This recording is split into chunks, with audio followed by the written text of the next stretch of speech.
This morning on Rise and Shine College Football, I don't know what all we're going to get into, but I know one thing. We have to start the show off by shedding a light on the fact that my people are just better than your people. They're just better than your people, Brandon Walker. There's just no two ways around it. If you have good people, I have fantastic people. Your people suck compared to my people. Your people suck compared to my people. Your people suck compared to my people. Your people suck compared to my people. Your people suck compared to my people. Your people suck compared to my people. Let's talk about it.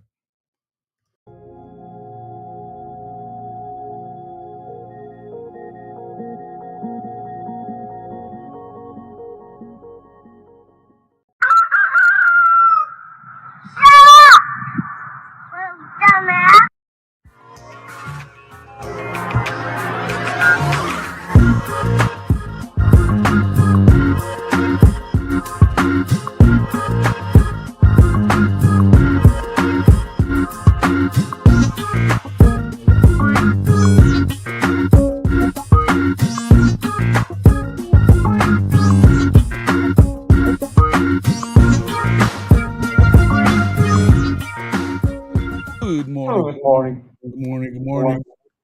Welcome back to Rise and Shine College Football. I'm your host, Jason Watkins. And if you love college football, you know you're in the right place. So before you forget, smash that red subscriber button. Like our videos, and don't forget to ring the bell so you don't miss one moment. Hall of Fame College Football. Welcome back to the show. Our co-host, the Big Claritin, Big Mike Boganowski. What's up, big dog?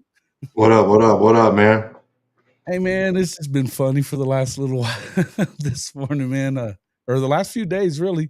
Brandon Walker, he's such a little softy. He blocked me even after, basically after getting drugged for a couple of days, he talked a lot of shit, but he can't back it up. Can't argue a point. Yeah. Yeah.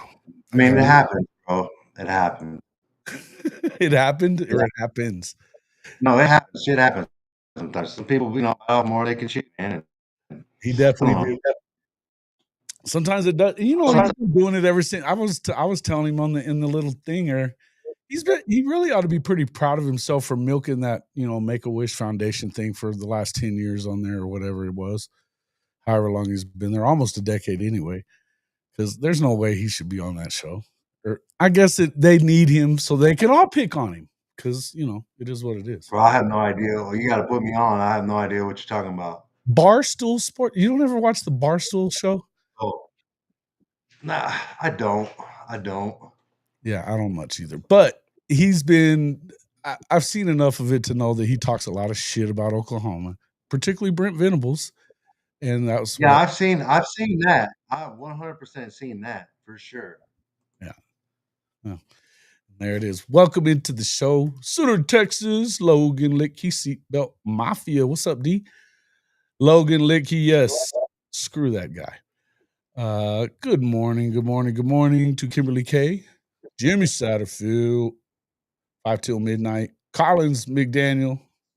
Look, even the old Texas Nightmares in here. You can get it too, bro. You can get it too. He can get it too. He's been getting it. He's been talking that shit all week.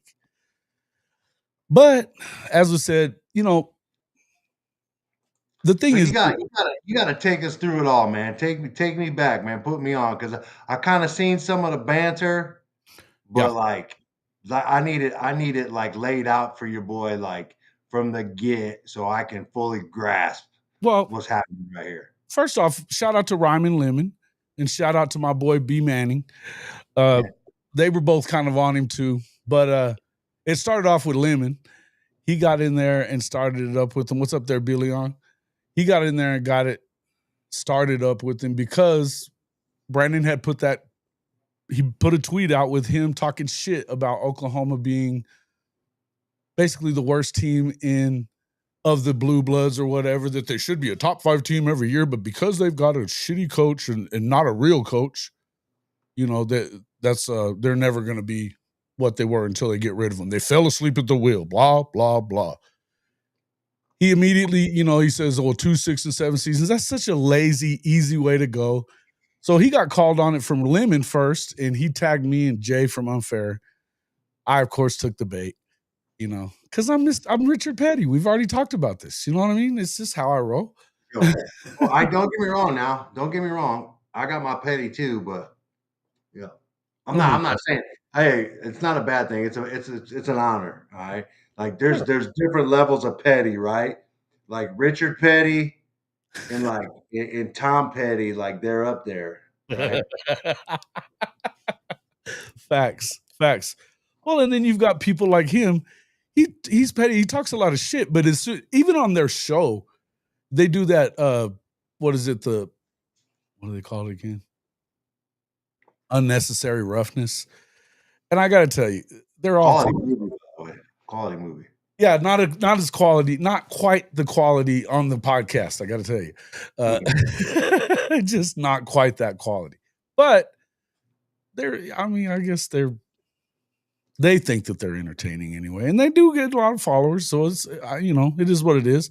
You got the Barstool money behind you. I guess it works itself out. But what's up there, Steve, Rolo, Drew? What's up, guys? Crow and Neilio. Pardon my ignorance. What is a Brandon Walker? He, I'm telling you. So anyway, his co-host that's been on there the whole time, that Casey chick, she's an A&M chick, and she's, well, I don't want to be too much of an asshole, but she's an airhead. Yeah. Anyway, she's talked her shit about Oklahoma too, but Brandon's been on this for a few years now, and he was calling them being shitty whenever they went 10-2. In year 2, and then he was still, even at the end, whenever they were 10-2, he's still talking shit. And then, of course, because they went 6-7, but he doesn't say anything about the fact of all the injuries that went on, everything else that, happened around or whatever. And he's just like, but I retweeted his little bullshit comment and said something about, I just basically said that, he's their little troll and, or the little weasel. And he was Barstool's little weasel, and that he was rarely right, wasn't that entertaining, kind of dopey, whatever, and he's got rabbit ears. And so he responded, "Well, what did I say wrong? Where is the lie?" I said, "You're always wrong, bro. That's what's so right about you." And he just kept on coming back, but he didn't have anything really good to say. It was just, at one point I got him real upset, and he called me, I might be the dumbest motherfucker he's ever come across. So I laughed and said, "Got under your skin there a little bit." I've been calling him Mr. Sensitive for a couple days. So I guess yesterday, after B Manning and Rhyming were back on him, he blocked me. I don't know if he blocked him or not. I don't know. I don't think so, because Manning retweeted that shit this morning, which was hilarious. Are you calling him? But if you're gonna talk that much shit, why would you block somebody that comes back at you just because you can't argue? I mean, he didn't even have an argument for what we were talking about. He's just going to sit there and say, "Oh, even everybody knows all that shit." What's up there? Really flawed? Good morning. Yeah. There's only one reason Brandon Walker allows that. A&M girl on the show. She's an idiot. She may not be as dumb as he is, though. What's up there, really? Is Florida State a blue blood? I don't believe so. Who said they were? No, they're not. They've only been winning since the 80s. What's up there, Robbie Martin? Sooner in Texas, really flawed. Donald Pula. All right. We can get into some of this other stuff. Yep. So let's see. Yeah, anyway. What's your thoughts on it all? Anything else you need that you're wanting to query about there? I seen the back and forth like on Twitter, but I just didn't know like if there was something prior to that. You know what I mean? Yeah. No, he just, I mean, I was actually surprised that he continued coming back whenever I was, because he wasn't really coming back with anything good. Yeah. So he continued, and so I continued. Richard Petty, Sour Rose. Yeah. Yeah. I am mad at you, man. Hey, I am listen, mad at you. Like I've been fighting my petty yeah, the last couple days, and weeks. Like there's the whole rankings thing back from when Mike, like I thought I was like over that, but like I don't know. I see stuff out there, and like I see a certain, and I see a tweet here and there, and shit.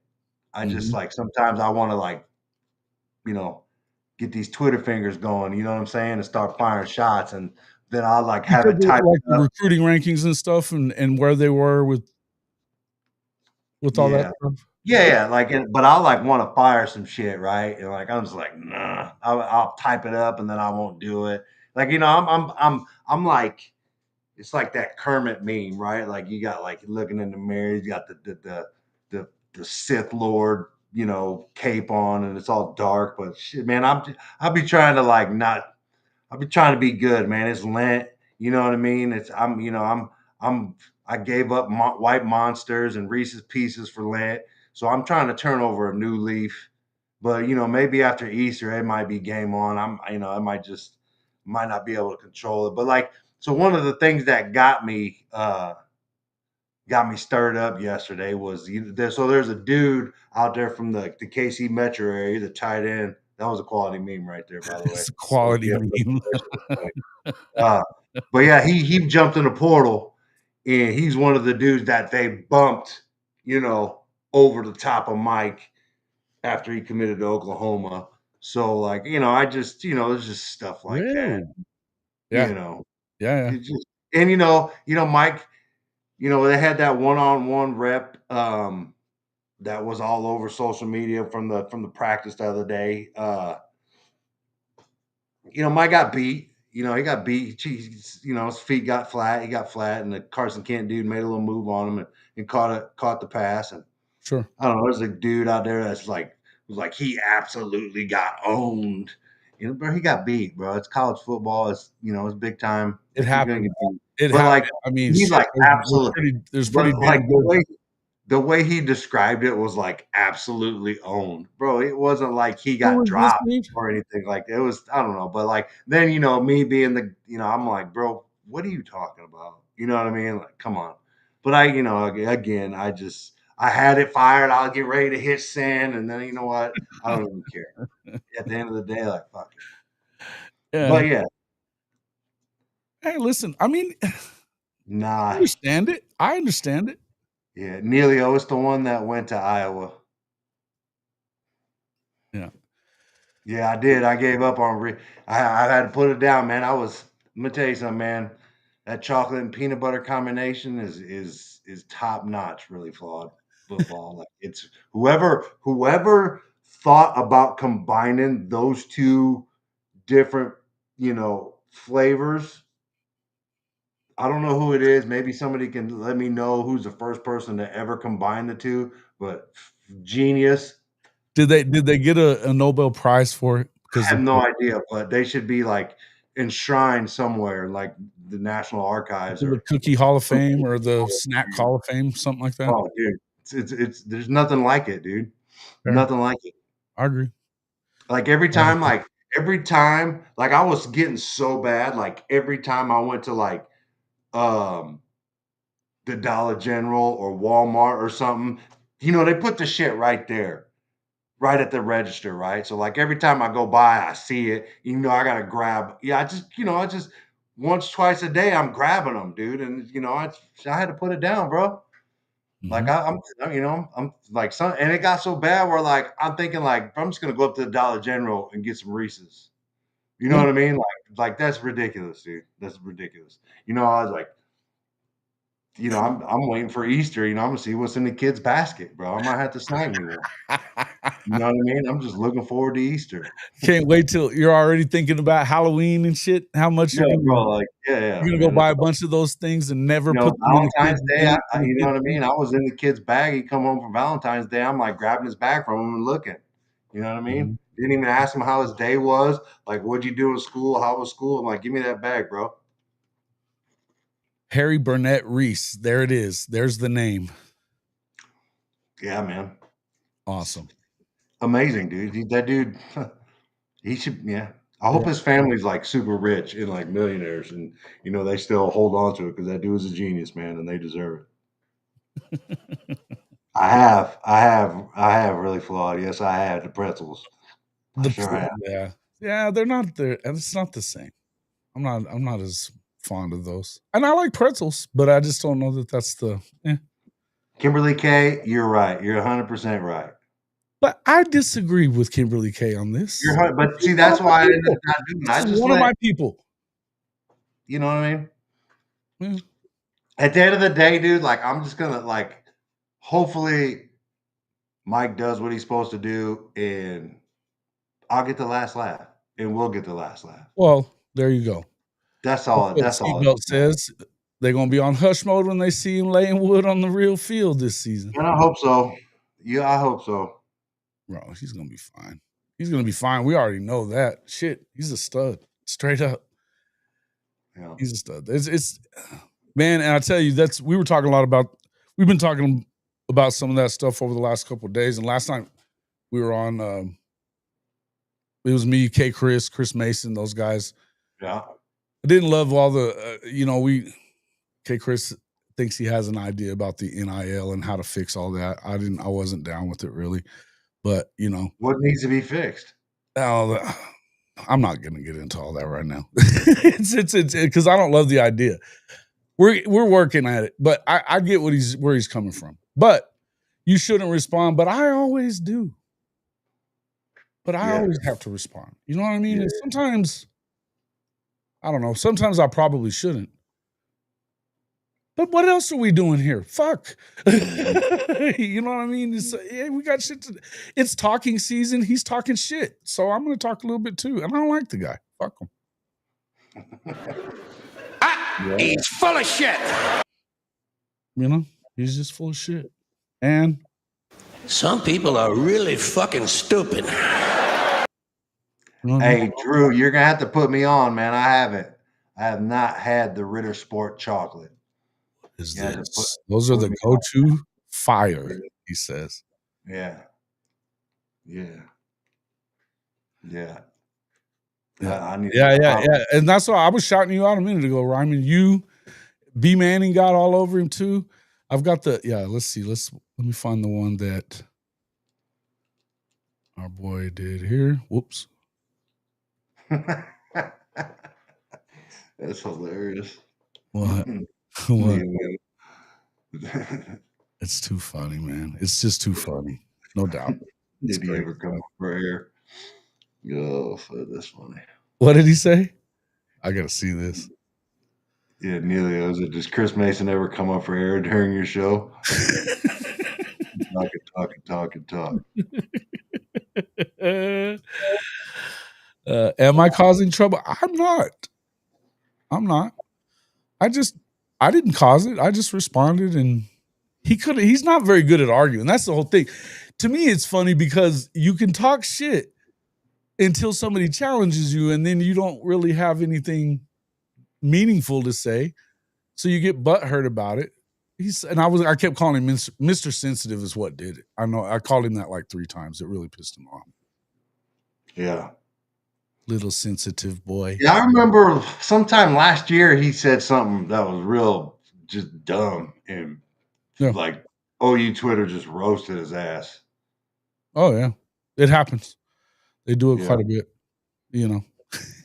It's let me find hold on a second here. That one was good. And then but Ryman killed it. Oh, here it is. You gotta see this one. Here we go. I'm gonna do that one too. Screen share. I'm gonna share a new one.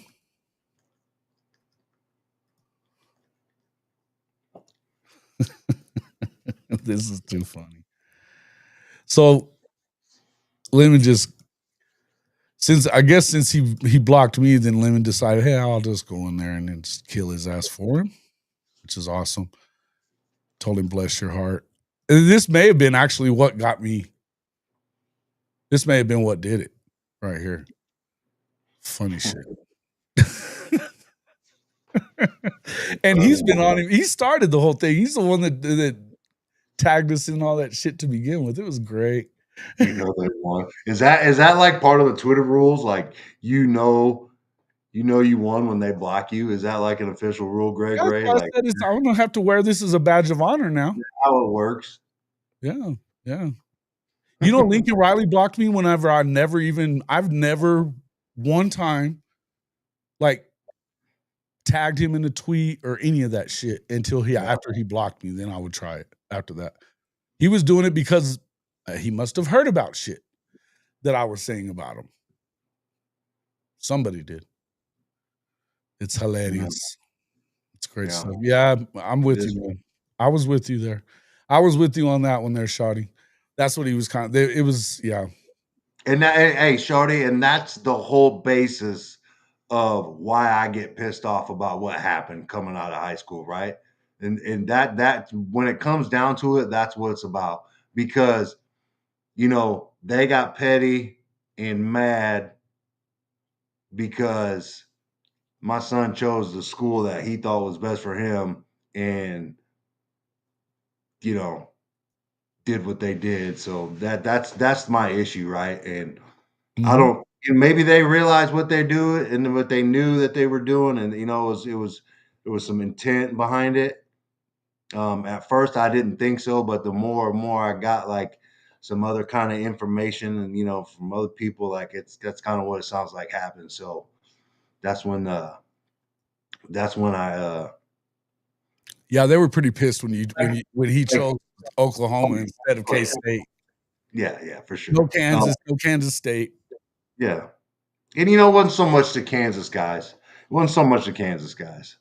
Well, they're not used to being good. Yeah.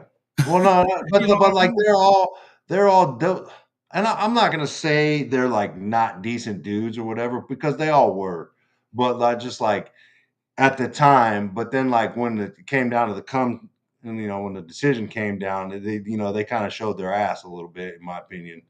But yeah, like I try not to like let them in their rankings and talking shit and stuff. Yeah, man, that's bullshit. I try not to get bothered by what people say online because like if you start like if I come across it or whatever, but like I don't know if maybe I do go out and search it a little bit, but just to see what's going on out in the streets. I mean, you probably shouldn't. I probably shouldn't ever look at this shit stuff.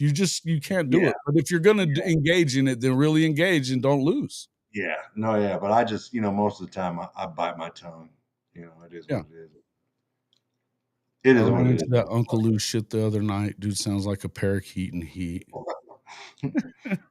You don't like Uncle Lou on 5? Hey, I need like a clip. I need you to post a clip 5 till midnight on what an actual parakeet in heat sounds like. That I can only imagine if that's Well, here's another. I mean, Sooner Texas. He missed his own show when Gabe was on there. He did not want to face him.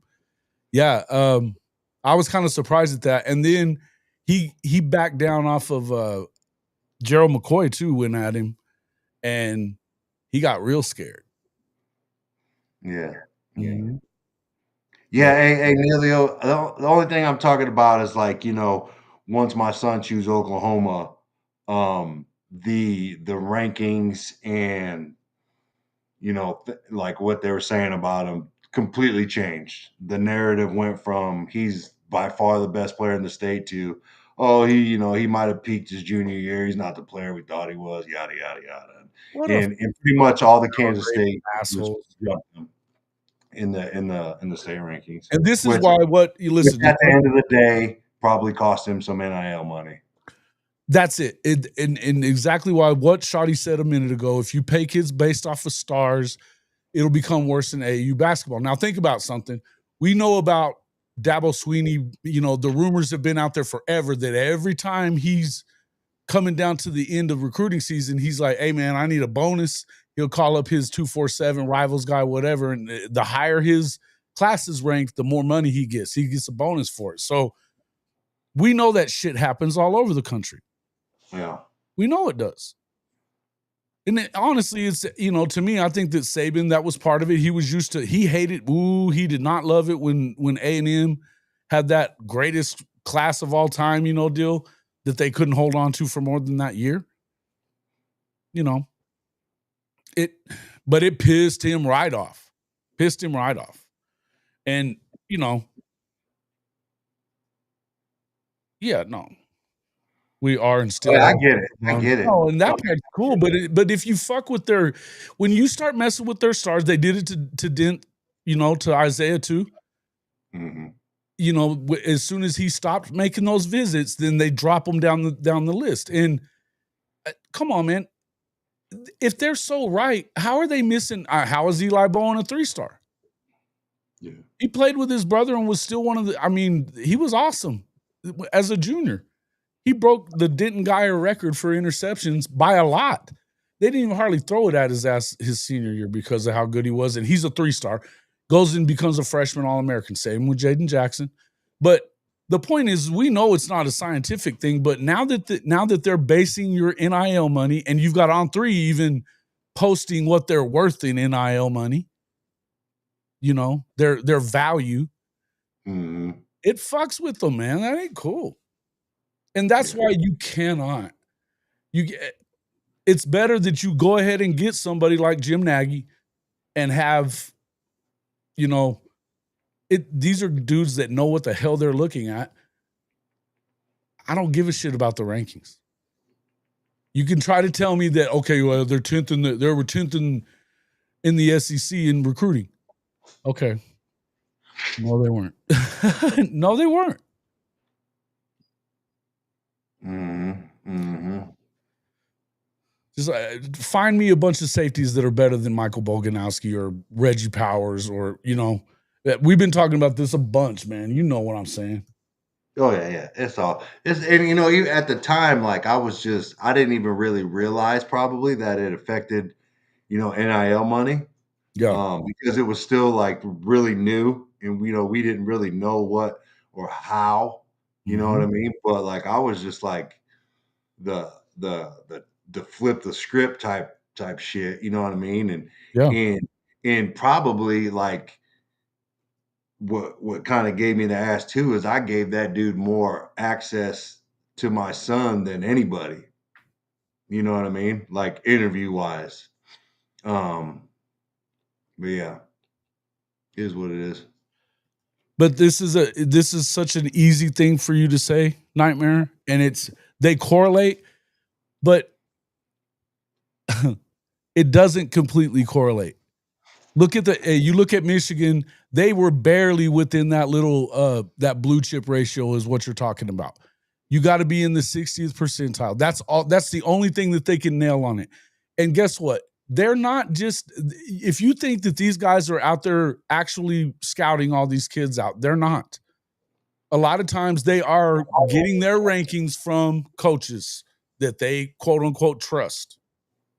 But that also that leaves for a lot of stupid politics that go on, because if it's Brian Hartline, for instance, we know that this happened, and I could guarantee you it happened.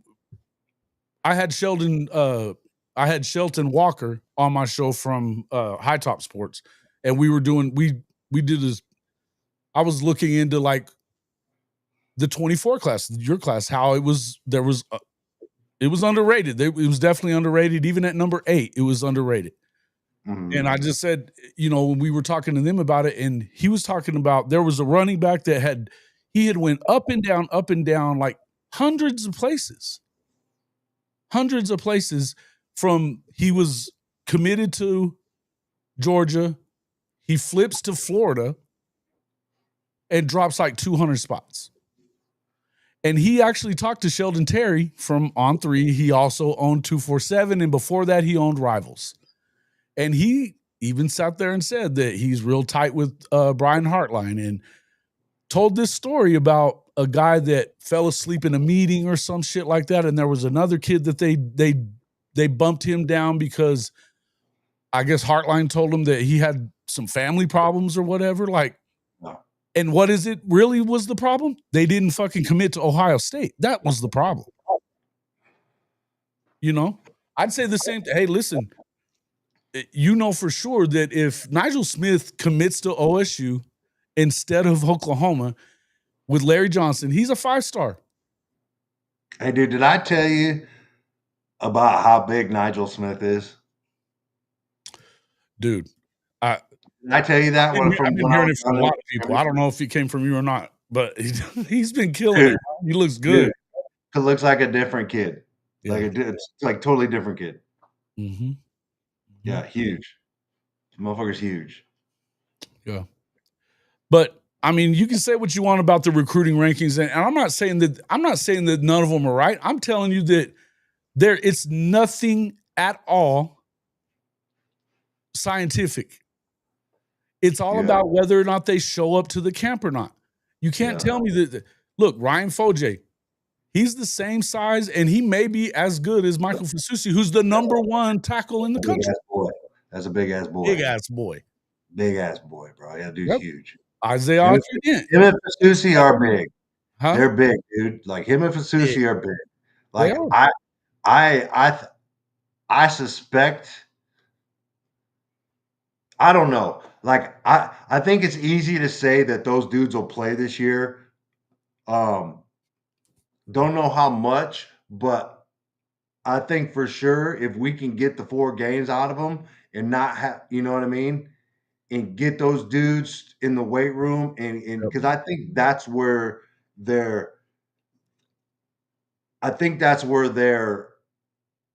Well, there will be technique stuff that they got to get down, and I mean, you know, it's they're freshmen still, but yeah, man. And wait till you did you see Afalava? Did you see Darius Afalava? Dude, it's huge, bro. I Dude is know. huge. Like I told you about his crutches, bro. Like are those reinforced crutches? Because just regular crutches you give individuals probably can't support that dude because that dude is massive, dude. Like he was crutching around and his triceps was just like exploding. And I'm like, dude, this dude is like he's not. I can't wait to see what he can do, man. But like I think those. You know what Mason said about him? He goes, that dude would block his fucking grandmother into the damn end zone. If you watch his film, he's mauling people. And I really liked his film, probably the most out of all 3. But like I don't know, we'll see what happens when Ozida come back. I mean, EPL was out there doing his thing. You know, man. Hey, man, him and Stoney like that. That was fun to watch. He's probably my favorite offensive lineman. Yeah. I just like his mean streak. But you know, the crazy part is like, you know, he's such a nice kid. Introduces himself, shakes hands, you know what I mean? But you get that dude on the football field and he will bust your ass and not even think twice. You know what I mean? But yeah, it's I think that group of freshmen, like once they get in the weight room and like really get on it, like next year, dude, watch out. You know what I mean? Like next year, you get those dudes quality weight room time with Schmitty, that damn Fasusi and that Foje and that Afalava, like it's even gonna be better, man. And like we got that offensive line is slowly but surely. I don't know how good they're gonna be this year. I suspect they'll be pretty good. They'll be decent. They've got to meld together. It's all about the unit. That's Sexton look good. Sexton look really good. He looks like the alpha in the room right now. Really and he good. should be that guy, right? Held his own against R. Mason Thomas. Like for real. Oh, yeah. Like, you've seen it. It's out there. You know, he looked good. Last night there too. We talked about that a lot last night too. And I had a guy that he commented this morning about what we were saying. And we were just talking about how it's competitive, right? They're having intense competition. Sometimes the defensive guy wins, sometimes the O-line guy wins. but there's no like complete utter domination. You know what I mean? There's just not. And so, and even with these monsters that they got on the D line, so and we know that this D line is the real deal. Well, good. But he was like, yeah, but even if you go, even if they were winning 90 out of 100 snaps, they're still giving up sacks on 10. I was like, that's not even true, because you judge, and offensive lines are a unit. They work together. And if you're not working together, it's not about individual play. What you're doing with these one-on-one drills is finding out how much they've developed. Obviously their strength is one thing, but also technique and all that other shit. That's what it's about, is individual technique. And that's at every position, right? On one-on-one stuff. Yeah. But the truth is, it's not about one-on-one on the O-line. Most of all is not about one-on-one, right? Yeah. Yeah. It's how they work together. Combo blocking and stuff like that, man. And it's all got to fit together correctly. Shit, when you're pulling as a guard and tackle, that picture changes, and you got to be able to split second make a decision whether that's my guy or that was my guy. He's no longer there. Where's the next guy? You know what I mean? Like it's a thing, man, and it takes time. But at the end of the day, I think like Bill Bedenbaugh like kind of told us, shows us who he is, like when it comes to freshmen playing. So, I mean, maybe he changed. Maybe Fasusi's that good. But, I mean, dude, you just look at the size. Like, the O-line looks different, man. Dent's boy is a giant, dude. He's probably the biggest one of all of them. Bro, that's what I'm saying. And apparently, I think he's getting close to being ready to go. He's feeling like he's a lot better. So, I don't know. Yeah. He'll be ready for the fall. It feels like he's going to be ready for the fall. Like we said, it wasn't anything already. It wasn't, there wasn't anything structural. So, yeah, man. And he was in the 2 spot up until, he got hurt. So, they're in a good position to have, that you have 2 or 3 guys that, because you got to have a rotation no matter what on both sides of it. We've talked about it. The trenches, it was huge, dude. Nightmare. Sick of this cat already. I told you. I already told you. Bye, Felicia. Mm-hmm. Hey, but yeah, man. So I don't know. Like, it's just going to be. I think this year is going to be a big different. It's going to be not a bit different, but it's going to be different from last year. And I can't wait, man. Like, I'm not gonna pump. You know what I mean? But I think it's going to be different. I don't know how much different, but it ain't going to be. Last year was an anomaly, I think. Because when do you see this offense play like that? Never. Well, yeah. And plus you had ridiculous amounts of. I would say Marcus says it all the time. He's like, you show me one football team in America that could have put up with that could have had that many receivers go down and that many linemen go down. Yeah. And do better. Yeah, that's going to go and get in the playoff anyway. Yeah. Yeah. Especially all at one time. Like Coach was talking about, Notre Dame had started going through it, and they lost a lot of guys by the time they got to the Natty game. Mm-hmm. But and it was kind of happening along the way. But we're talking about from day one. They didn't even make it to the damn games. So it is what it is, man. Yeah. What did Walker say? He said plenty. He's just talking a bunch of shit, man. You'll have to go and check. I mean, you'll have to go back and check it out. In the end, it's what he couldn't do. He couldn't argue a point worth of shit. He talks big game.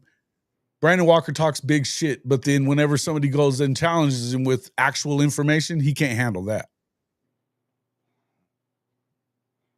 Oh, that's a shame. Oh, Texas Nightmare. He's a Texas legacy and he goes to OU.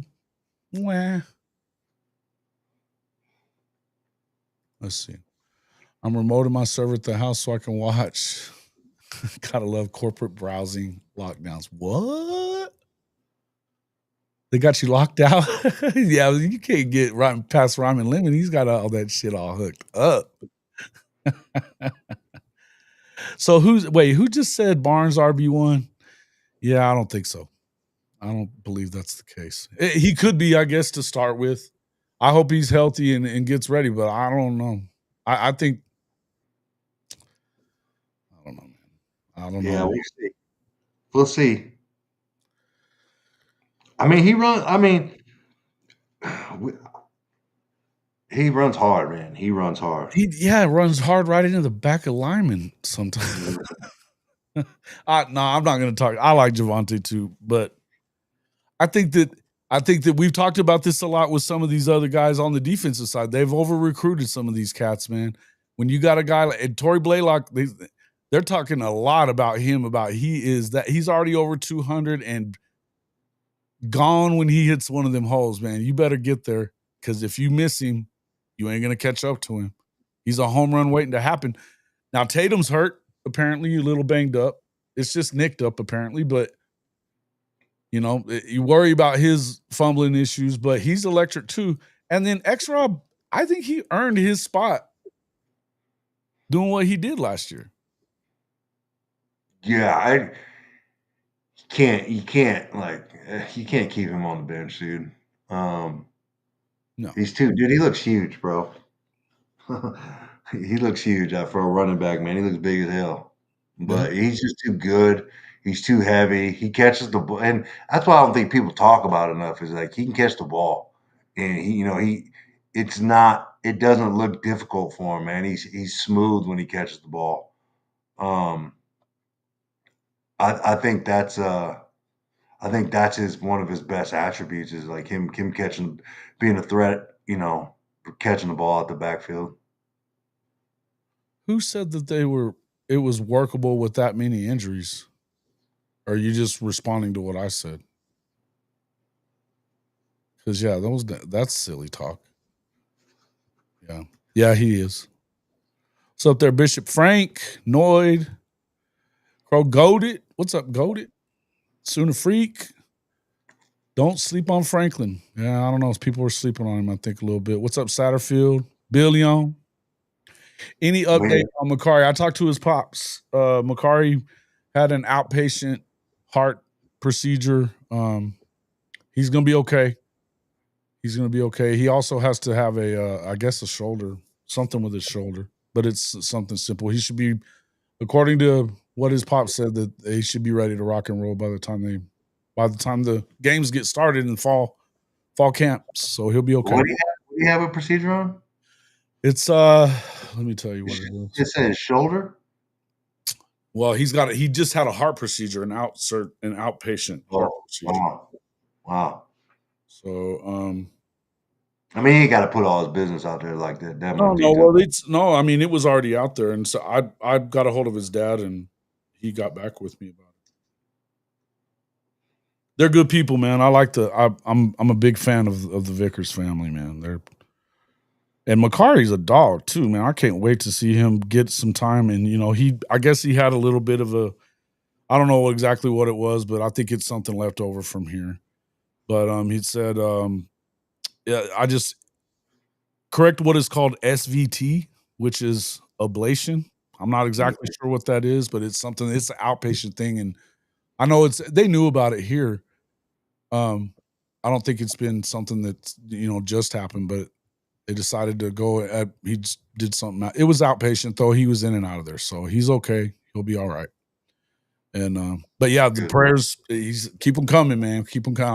I told him we were all praying for him and thinking about him, all of them. So it is, I'm excited that he's okay. And that's the main thing is that he's healthy and just okay, because heart problems, that scares the shit out of you right there. As a parent, oh man, that would mess me right up, but his dad said he's going to be able to play by the fall. So that's good news. That tells me it's not as, it wasn't as serious as what, anytime you hear anything about the heart scares the shit out of you. Right. So it, it wouldn't mean, yeah, no problem. Yeah. But yeah, it is great news. It is great news. Super ventricular tachycardia. Okay. Thanks, Goldie. I don't know what that is. I don't know what that is still, but you know, it yeah. Are we on our killing on Texas here? Dude, I love it.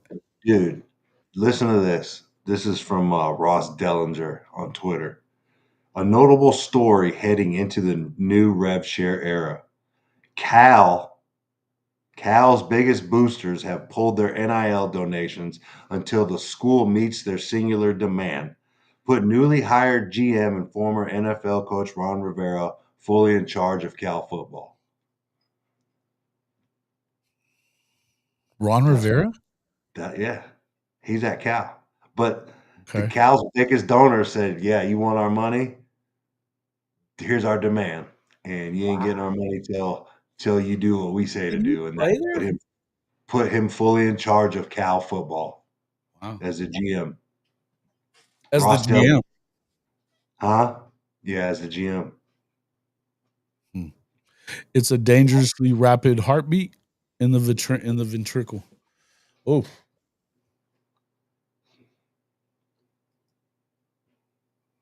that's good to know. It's good to know. Yeah, apparently that's what Mr. Ron said. So he said that he's good to go and that he appreciated everybody, that were praying and all that other stuff. And he said they still love Oklahoma too, man. They never says anything bad about OU. They still love OU, still hate Texas. So you know what I mean? So I love it. Oh, Riverboat Ron. Proof that administration has no power. Yeah, but did they make him? Did he get the job then? Yeah, he's already there. Oh, okay. He's already there. Yeah, he's already there. The donors are just saying, "Hey, you need to put him fully in power as the GM. Don't They handcuff him." haven't they haven't given a shit about football in a while now. Yeah. So it's I mean, yeah, you would almost have to do that if you haven't, because they were talking about Marshawn Lynch was at one of the games like, what the fuck's going on? Nobody's here. So you could hear people across the stadium talking. Wild, right? Riverboat Ron. I think the offense will look like it did in 2023. Oil trash. Is that what your name is? Oil trash? Oil field trash? I like it. That's what they call them. The old So oil field the trash. trailer trash, it's oil filled trash. Yep. Nice. Nice. A little different than trailer trash, though. Oil field trash What's the has some difference? money. Oil field trash has pretty good money most of the time. Oh, okay. Makes sense. They pay them well, Like I but they're said, still, same people, more cash. no shit. Uh, I love those dudes. Old Roughnecks. Did you did you happen to watch I don't know what made me think about this. Something we said earlier, but I put this on the back burner and I can't remember what the reason was, but did you watch the interview with Connor Stallions? I started to, but I had to get away and I hadn't got back to it yet. But he's doubling down on everything basically, and just like fucking saying we had to get there. He just doesn't give a fuck, does he? No, he doesn't. Yeah. What was funny to me is he had a Michigan pullover on still. You know what I mean? Like he's still got that pullover on. Well, you know that he went to Underwood's high school and became offensive coordinator there last year to get him to go. He's the one that got him to go to Michigan. Are you serious? Yeah. That dude was at high school football in Louisiana. Private school there in Michigan. God, how would anybody? I'm surprised somebody hired him. Yeah. Yeah. Macari and family is gold. Absolutely. Patricia, his mom is super cool. His pops is super cool. His whole family. And I'll tell you what, his little brother is going to be a badass too. It's the hit stick, Zaybo. Let's see. Yeah, dude, that was I didn't see it all yet, but that he didn't give a shit. There was 2 things that, like, stood out to me, right? And they were talking. He was talking about the weight room guy. Can't remember his name right now, but he's at San Diego now, but, their weight room is huge, dude, and, their attention to detail in that weight room was, like, it was pretty impressive, and, he was talking about how the block M's on the weights are Yeah. always facing the right way. Dude, I walked in that weight room and within 10 seconds, I saw one that wasn't like, that military mind to mind, the NCO. Like I spotted, as soon as he said that, I was like a bet. fucked up hospital corner, I was wasn't like, bet.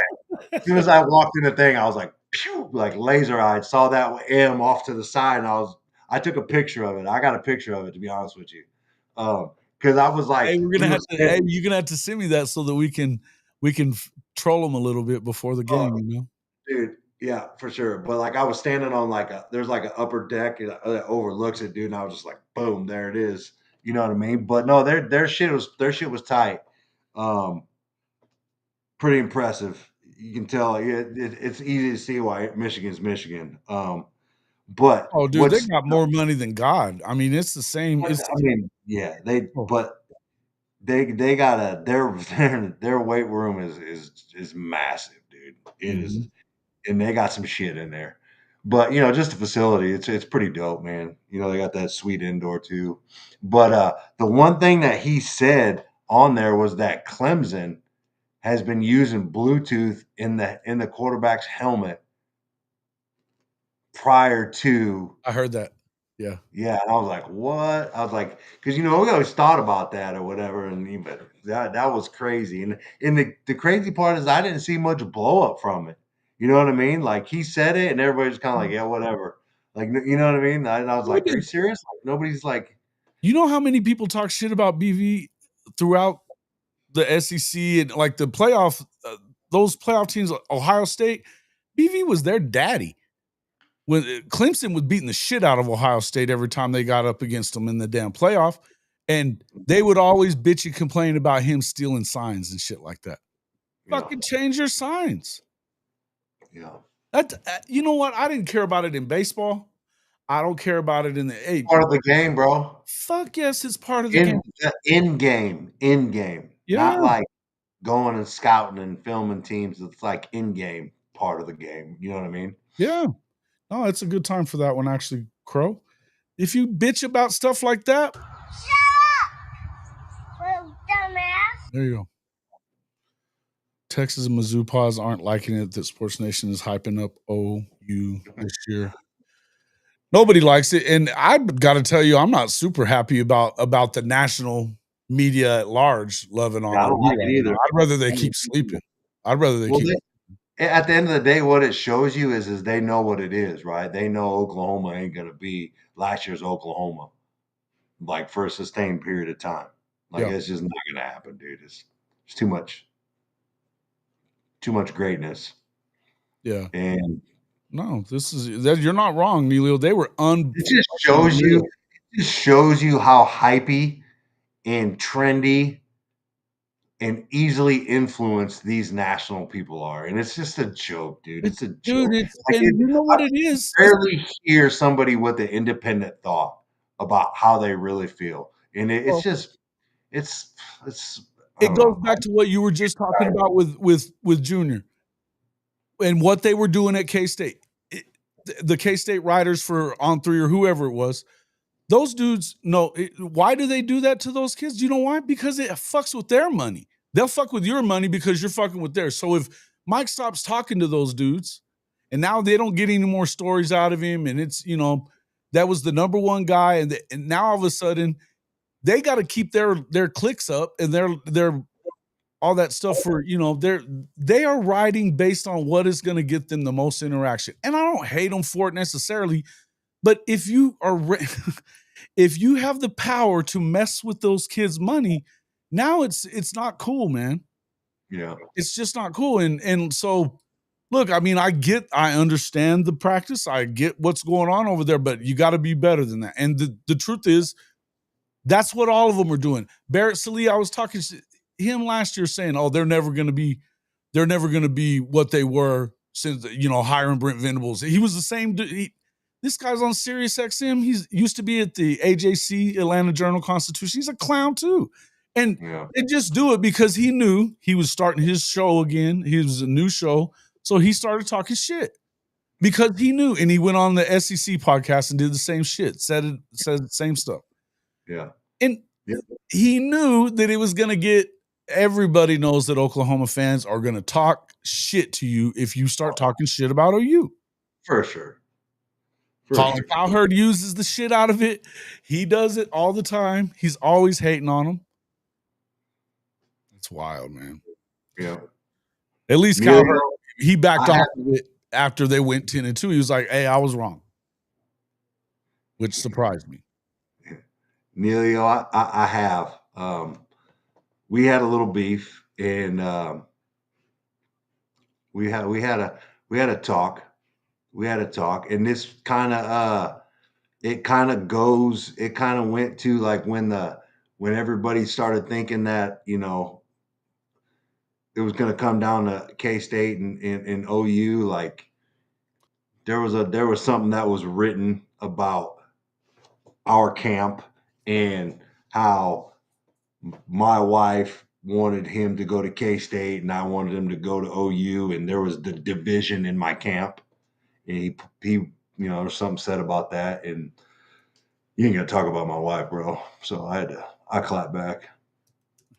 No shit. Yeah, like, but the crazy thing is, like, you know, it is a division in his camp. Like, what camp you talking about, homie? Like, it's me, my wife, and his two brothers. Like, there's no camp, bro. We don't have an entourage. You know, we live in Junction City, Kansas. Like, come on, bro. Stop trying to paint a picture of him, of, you know, him being some diva 5-star, you know, type. That's the kind of the vibe people were trying to, and the narrative that people were trying to place on him. So, you know, it was just kind of, it was crazy.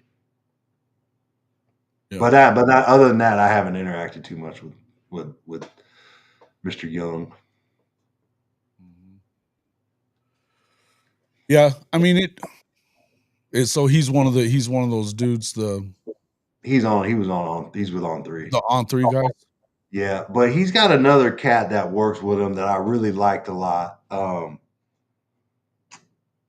Shit, I can't remember his name.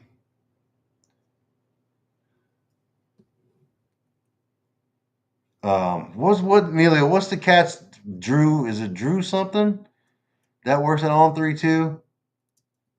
Damn, I can't remember his name. That what? Drew. Yeah, I was talking to Neilio. Maybe he can. I can't remember this cat's name. I really liked him, man. He was a good dude. But yeah. Yeah, damn. No, I didn't say that you did. You said that you were talking lots of shit about him there, Noid. And again, I think that I just think that if you start, it's so easy, and that's what the Doomer Surge guys do, is they just put it all off. It's so simple and lazy to put it all off on one thing or one guy or whatever, which is the same thing we're talking about with Brandon Walker. You're just going to sit there and put it all off on Brent Venables. He's just not a head coach. That's a lazy fucking narrative. Yeah. It's a lazy narrative.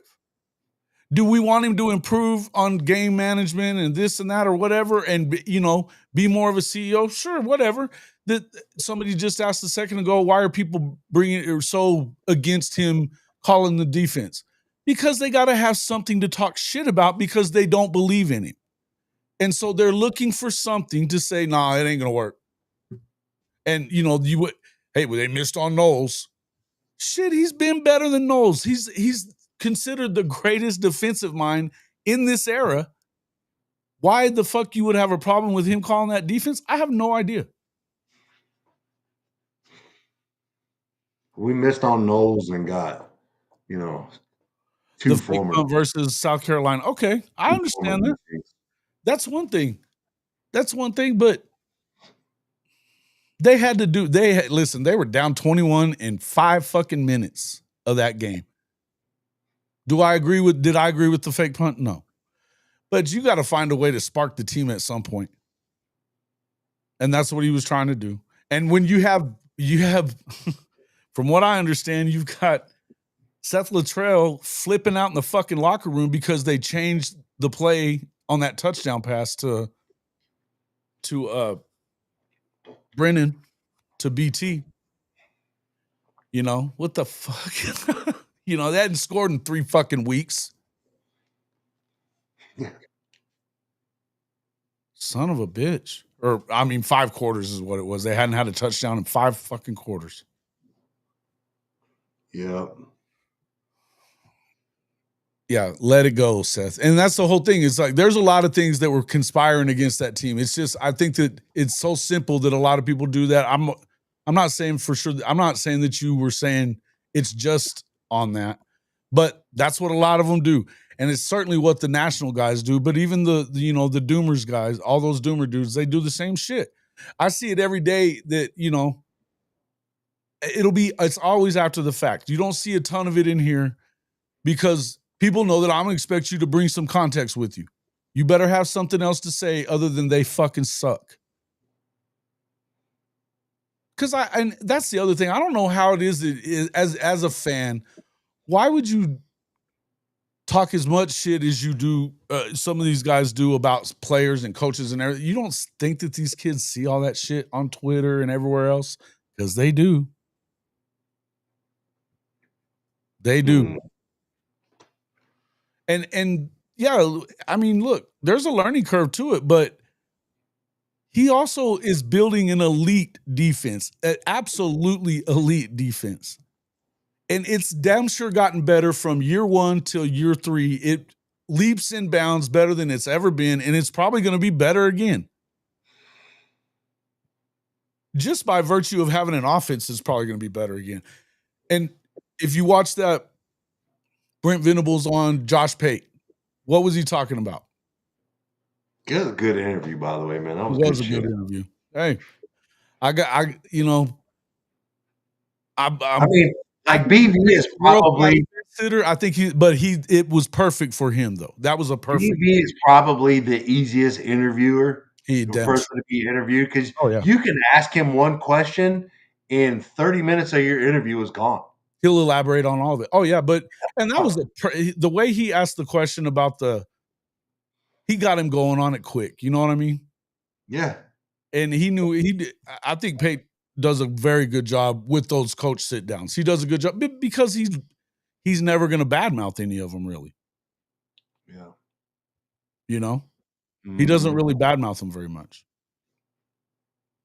What's up there, Sooner from SoCal? Thank you.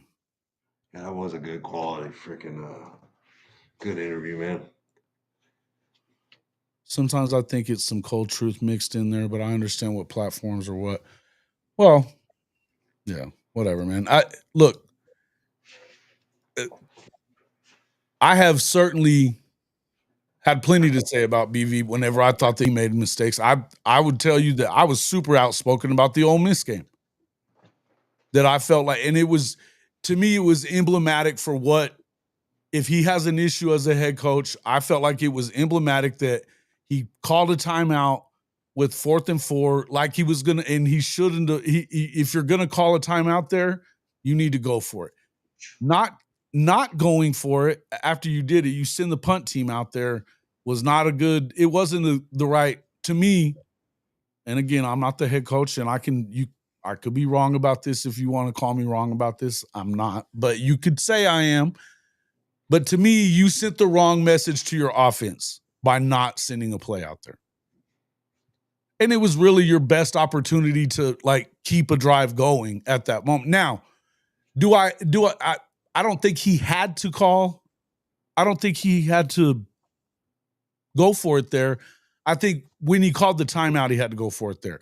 You could have fucking burned it. You could have just taken a 5-yard delay of game penalty and punted it still. It wouldn't have hurt anything. That's why I think, you know what I mean? And I just felt like that was it was the message that he sent to his offense that he didn't trust him. Not that he should have, but he didn't. So that's my next question. I'm like, bro, were you watching the second half of that game? Yeah. Listen, I understand. That shit pushed in up front, brother. I understand that, but the point is if that's that should have been an automatic thing then. Yeah. You know, if you didn't trust him, you didn't trust him before the timeout either. How do you know it was BV? How do you know it was I don't know. BV that? Because it could have been BV was probably trying to go That's for on it. him there, brother. That's on I him. got talked out of it. That's all I'm saying. He could have been like, dude, get your best fucking play right now. Let's go. Yeah.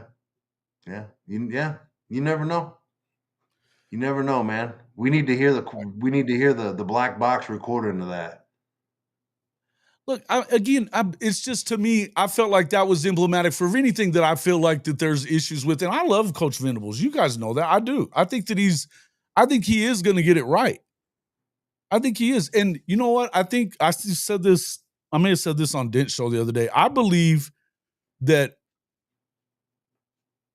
this, first off, the extension helped in this a lot. But this day and age of college football, where you are having to pay out so much money to these players to get good players, is going to keep coaches around longer. And it's good, because I think 10 years ago, yes, they would have fired him if it was the same situation. He'd already be Think gone. so? You think so? Oh yeah. I feel like they had a little bit more leeway. Like like 5 years was like the minimum back in the day. Like I feel like they're At got Oklahoma, would it be if you win, you can stay. Lincoln, but and again, I'm saying if the situation was the same 10 years ago, let's say he inherited the same type of deal, all that stuff. Yes, they still would have fired him. I believe they would have.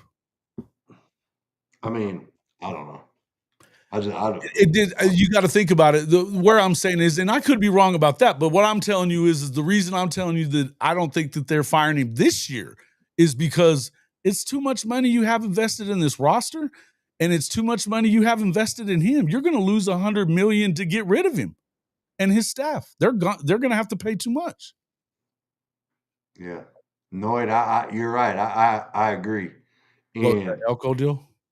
Yeah, I respected that, man. I remember that. Oh yeah, I remember that. Yeah, he run the fucking football. Yeah. No doubt. Yeah. And I think the Oklahoma fan base collective was pretty much saying that at some point during the year. Like, just run the I've ball. said it 1,000 times. I can't wait to see spitting, yelling BV again. The get back coach. Let's see it. I want to see that. The reports are he's back. Good. The reports are he's back. And let me tell you something, man. Like, when you're back against the wall, you might as well go to who you are, buddy. Like, dude, the coaches are like I'm impressed with Oklahoma's coaching staff, right? Like, I really am, right? And here's why. Because, this is just a practice, on a Saturday in the spring. Yeah. And you would have never known it, dude, by the way the coaches were animated and involved and yelling and trying to get people in the right calls and coaching up players. You know what I mean? Like, you would have never known it. Like, those dudes are all getting paid nice, and it's spring, and they could have just went along with it and not got all worked up and got their blood pressure up and yelling and screaming and spitting and sweating, and you know what I mean? Like, they could have just been out there keeping it cool. But dude, that is farthest from the thing, right? Like, there's people out there, there's family on one side, and they got coaches from, they had a little high school coaching clinic, and bro, players are getting the business. You know what I mean? Like, right in front, and it ain't like it's a full stadium. You can hear it all. You can hear, you can hear them getting in players' ass. You can hear the F-bombs. You can hear the cuss words. You can hear the players going back and forth. Like, it's just not like they're not like, they're working, man. And those dudes, they got a great staff, and it's gonna show because they're getting it in out there, man. And I was getting hyped a little bit, you know what I mean? Players started talking stuff, there's some, it was good stuff, man. It was really good stuff. It's good to see. But man, like, the coaches, man, they're getting after it, dude. The coaches are getting after it, man. Well, I don't think that was really a big change, was it? I mean, they were getting after him already. Yeah, but that's what I'm saying, though. Like, if there's a like spring You know what I mean? Like, you don't have a game coming up. You know, some coaches probably tend to just, not be as animated. You know what I mean? Yeah. But that's not the case at Oklahoma, man. That's not the case. Yeah. Derek, you're right. If you're sleeping on what he's building, you simply aren't paying attention, or you're just hating because and that's absolutely true too. That's what we were just saying, is that I'd rather that the national media continued to sleep. And Noyd, you were asking about JD Piquel. I think JD knows ball. He's a college quarterback. He knows the game. Now, He's a college quarterback? yeah. Where at? It wasn't anywhere big, I don't think, but yeah, I'm pretty sure he was a college quarterback.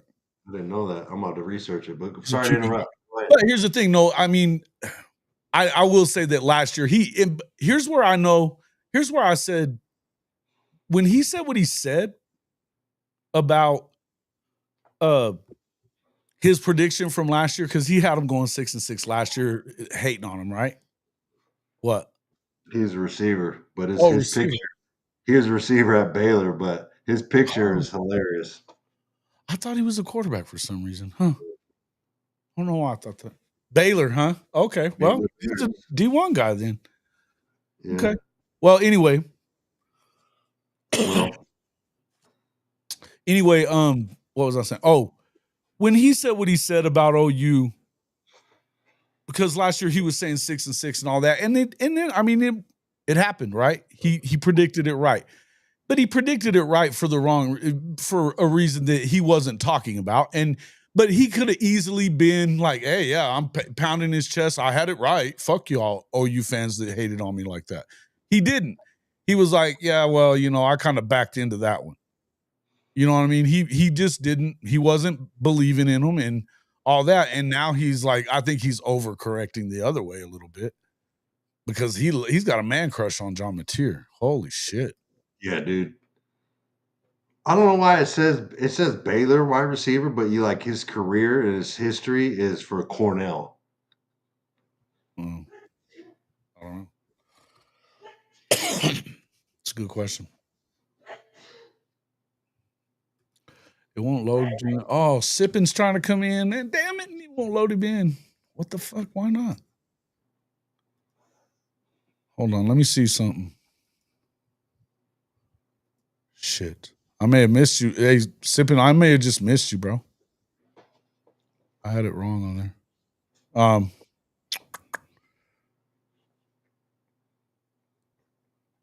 Who had the better career, RG3 or JD at Baylor? Come on, man. I don't think JD played at Baylor. I don't know if he did or not. I don't know. I thought he was a quarterback for some reason, man. I could be wrong, for sure. Apparently I was. I know he played college football. But I didn't think it was as big a school as even Baylor. But anyway, yeah, I don't know. Yeah, no, that's funny. No, it was funny. Who had a big? I mean, it was facetious. Yeah, man. Listen, and like I said, I think that here's what, and I'll tell you this much: I can guarantee you that when Nick Saban tried to hire Jeff Lebby out from under BV after that first year, he was hoping to cut a leg out from underneath BV before he got that defense right, hoping that he wouldn't last, because he beat him twice in the national championship game, and he had to deal with them 4 times in the national championship game. He was a thorn in Nick Saban's side. He's not a fan of BV, I don't think. You know what I mean? So look, and listen, and here's the thing. That's not any shade at Nick Saban. That's the smartest fucking thing you could do as a head coach, is not have to deal with that guy very long in your league. With a program that has the resources that Oklahoma has. I'd be trying to cut his fucking throat if I was coaching somewhere opposite of him. Guaranteed. Guaranteed. He has a helmet from Tulane on his podcast. That's right. He does. He does. Always, too. Yeah, that could be it. I know he's from LA. He talks about he used to go to USC games all the time. He was a USC guy back in the day, but he does have that Tulane helmet. Yep. Yeah, I don't know. Is that for real? Yes, that's for real. Come on, man. Think about it. He wasn't taking no for an answer. He kept on. I mean, Levy had been saying he wasn't going to take the job for weeks, and he kept coming back at it and kept coming back at it. And so did Kirby, by the way. Yeah, hell yeah, he was. Hell yes, he was. That's what got the outlaw college football butt tickled. There's another punk bitch. Oops, sorry. Not sorry. Fuck that guy. That's what he got all butt hurt about though, and told me that I was bullshit. You guys are thinking way too much about yourself. Shut up. And like I said, it's not that I was saying anything bad about Saban for doing that, man. I wasn't. And to me, I wouldn't respect him if he was doing otherwise. You better be trying to cut his feet out from underneath him before he ever gets it going. Because if he builds a Clemson defense in the SEC, you got to deal with it every fucking year. And that's what he's doing.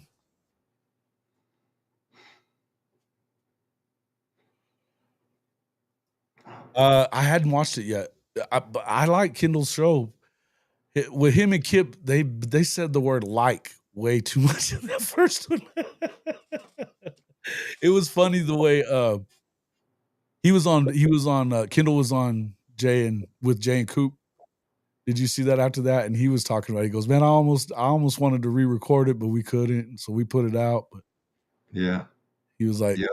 You knew he wasn't going to be doing the like thing anymore. He got a little behind the scenes, a day in the life of what he does. Yeah, I like him, man. It's pretty cool.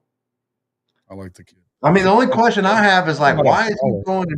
I hope he's not paying money to go get that red light therapy. They got that shit right in the stadium.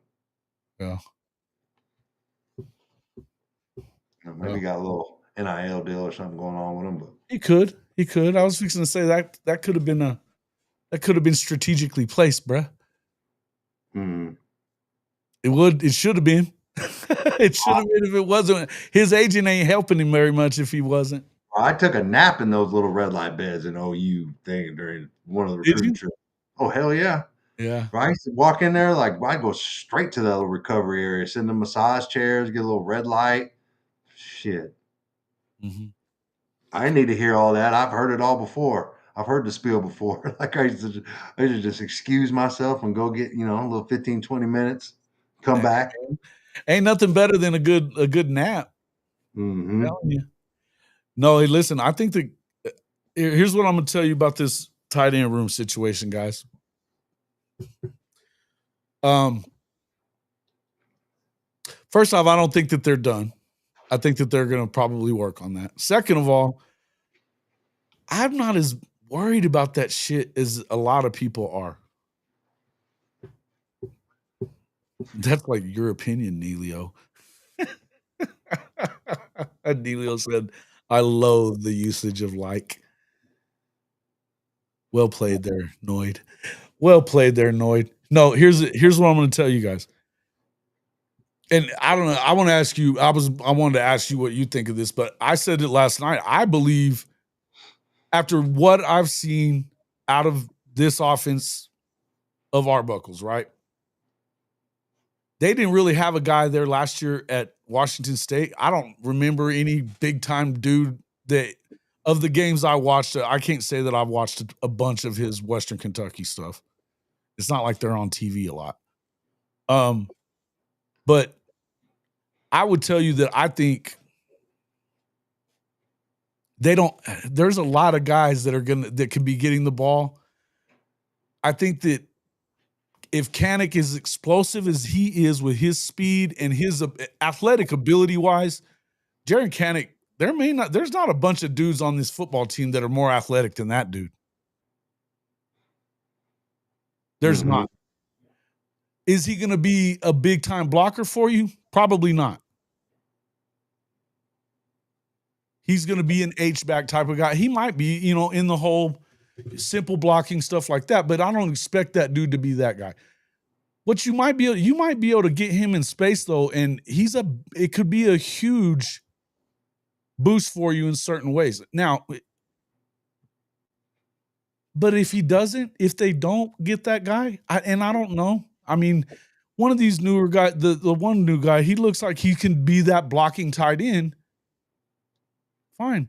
I don't know that they have to do this a bunch, right? I just don't know that they do. Drew, They've got a lot of weapons, bro. Drew, I would tend to agree with you right now. That's what I'm saying. I don't think it's as big a deal as everybody else is acting like it is. Dude, I do know that if they can find a guy in the portal that's really good, then they will make a move. Yeah, that dude.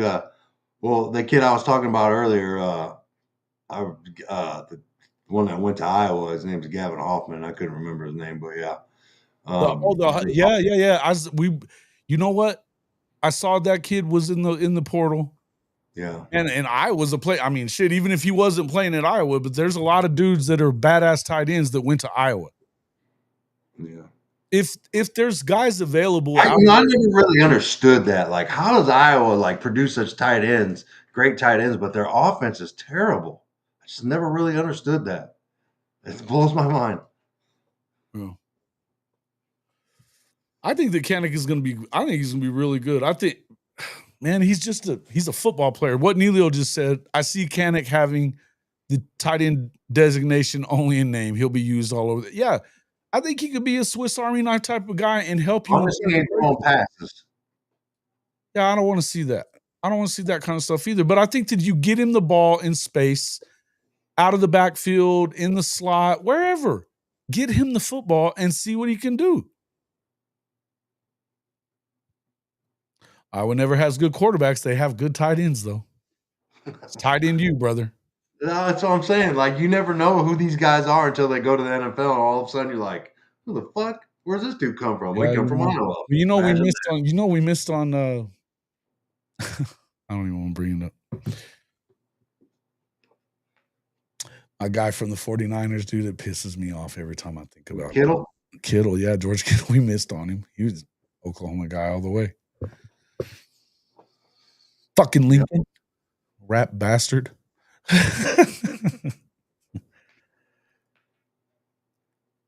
Yeah. Yeah, look. There you go. Again.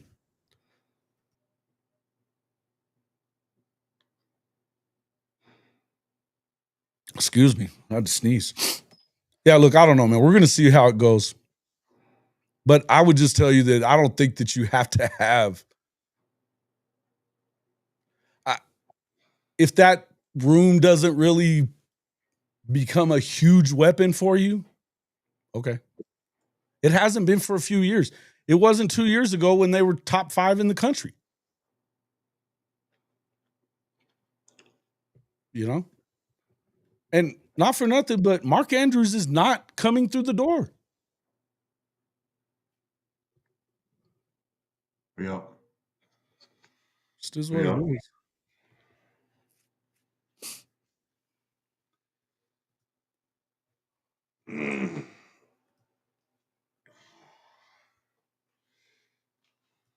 What are your thoughts on that, though? The tight end room. I mean, I'm not worried about it. We got a lot of. I think that Carson Kent is probably a little underrated, just from what I've seen. I think that Huggins kid from Pitt State he's massive, but I also seen him catching passes and turning up the field, and he looked really fast. You know what I mean? So, and I mean, let's talk about my fellow T-Bird. You know what I mean? Caden Helms. Dude, he looks completely different to me. He looks like he's slimmed up a little bit. He looks a lot faster than what I seen last year. And I think if he gets to where, the playing, shape and gets back to speed of what he was coming out of high school and his first year before he, went through that knee problem, like, dude, he's going to be a real weapon. And I mean, obviously you got Kanik. and you're kind of disappointed with what's going on with Mitchell. And then you got the other cat from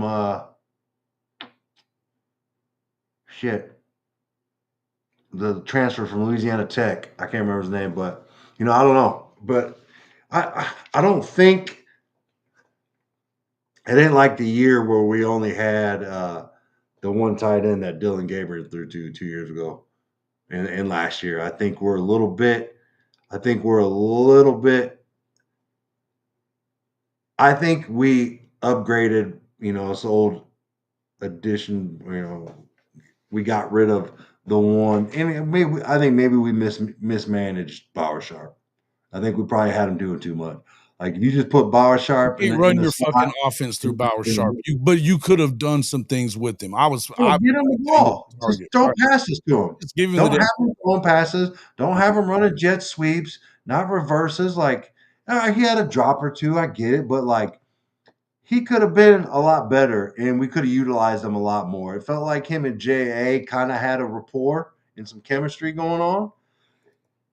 And we didn't get him the ball. And he had, he showed he could catch the ball and get some yards. And shit, he probably had one of our top 5 longest plays from scrimmage, twice. One got called back on that little screen against Auburn, or the little mesh route. We got pass interference on. But I mean, I don't know. I feel like we got rid of, we lost 2. We lost Jake Roberts and Bauer Sharp, and we added a few more. And I think it's too early to really know. And I would really like to see. I'd really like to be able to gauge that off a scrimmage, like a spring game per se. But obviously getting that. But I think in end of the day, like I don't know how much of the tight end is involved in Arbuckle's offense. I mean, you had the tight end at Washington State last year, didn't have a lot of catches, but had a lot of touchdowns. I think he had 6 catches or something like that out of 6 touchdowns. Well, he had touchdowns. He just didn't have a lot of catches other than that. But yeah, I'm saying. But if you're using them, I mean, look, man, if you've got a weapon that you can use, and like what Neilio just said, once Jaren is proven to produce on the offense, watch him used on decoys and end arounds to mess with the defense. You take a defender out of it, and I think that's what I'm talking about. I'm not trying to say that he can't block, right? I'm not saying that he can't. I don't think it's as easy as saying, okay, I'm a tight end now. I'm a good blocker. It's not. I mean, we're talking about blocking defensive ends and shit in college football in the SEC, which is tough. Okay. Pass blocking is not that easy. I mean, there's just certain things that it's not that simple to do, and that guys that have been doing it forever don't do it very well. So I'm just saying, I'm not saying he can't. I'm saying it's a lot to ask of him. I would like you to use what I know he can do, and that's run well and be, just like a spark for you. I think he could do that. So whether or not he can block or not is kind of irrelevant. I was just saying that's not what I think you're using him for if you're bringing him into the game. When you've got a guy that can block pretty well. Yeah, but I mean, you gotta have him block and do something, because every time you bring him in, like, you know what I mean? Well, he has to be. I get that part too. I think he's a zone insert type of blocker. I don't think he's like firing off in that type of thing. I could see. Do you think this is a split zone type of? Is there a lot of split zone in this offense right now too? I would imagine everybody runs it. I know they do a lot of, but it hasn't been good here. Well, I'd rather see the outside zone. I mean, he runs that. There's that too. That gets ran. Yeah, I've seen that before from him. Yeah, man, that's a. Yeah. Yes, you're putting him on offense to use straightaway speed. His strength is a definite plus for sure, no doubt. But the kick can fly. No doubt. No doubt. Exactly. Thank you. And that's what I'm talking about. That's what I'm talking about. I'm just saying that I want to see him get the ball because the dude runs 4.4. and he's going to be hard to tackle. You know, he's going to be a mismatch for a lot of linebackers. He'll certainly be a mismatch if you get him out on the edges against a small cornerback.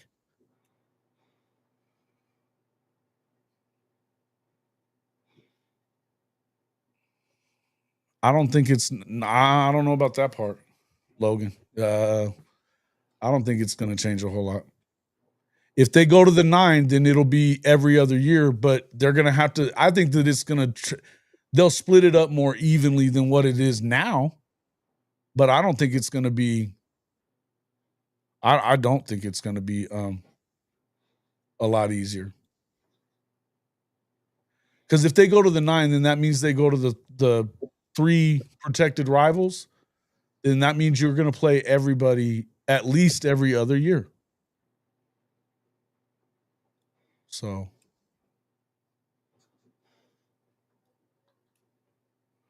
yeah, Bauer didn't block for shit. Hence, South Carolina. He certainly didn't block for shit when he was one-on-one against the fucking All-Americans, for God's sakes. They should have put him in that position. That's not. You don't want to put your tight end in that position. Ever. The best tight end in the world shouldn't be going up against that guy. Either one of them. Yeah. This is the stupidest shit I've ever seen. Yeah, we talked about it in depth. In depth. When that happened. Yeah, you don't think it won't be the same crazy difference between OU and Texas' schedule? Yeah, maybe not. I don't know, man. We say that, but look at SC. They're 2 years in a row in the Big Ten that they don't have to fucking deal with Ohio State somehow.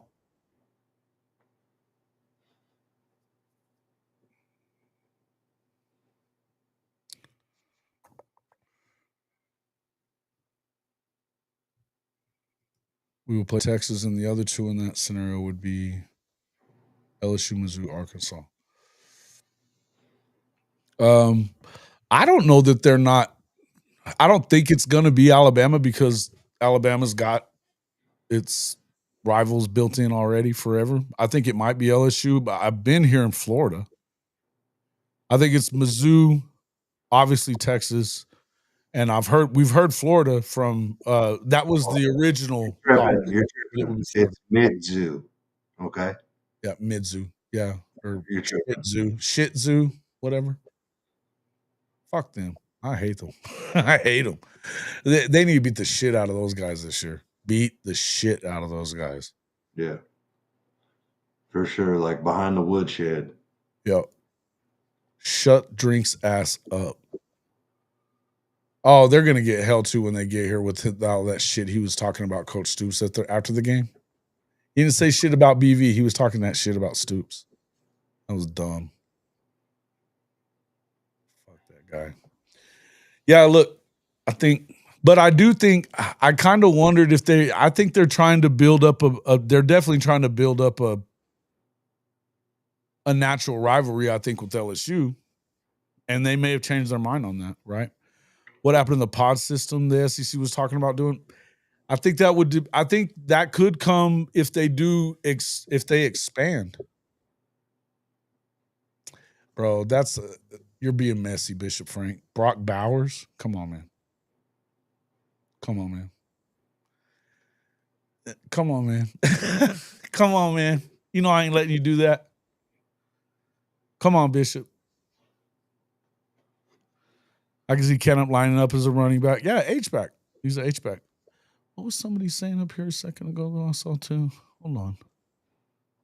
They are owned by Michigan, man, a.k.a. Harbaugh. All I'm saying is I think there might be a little, like, not playing offense to playing offense in the SEC is a completely different jump. So I don't want to put too much expectation on Kanik and hope it be the savior of the tight end room. But that was the whole point I was trying to make. Is I don't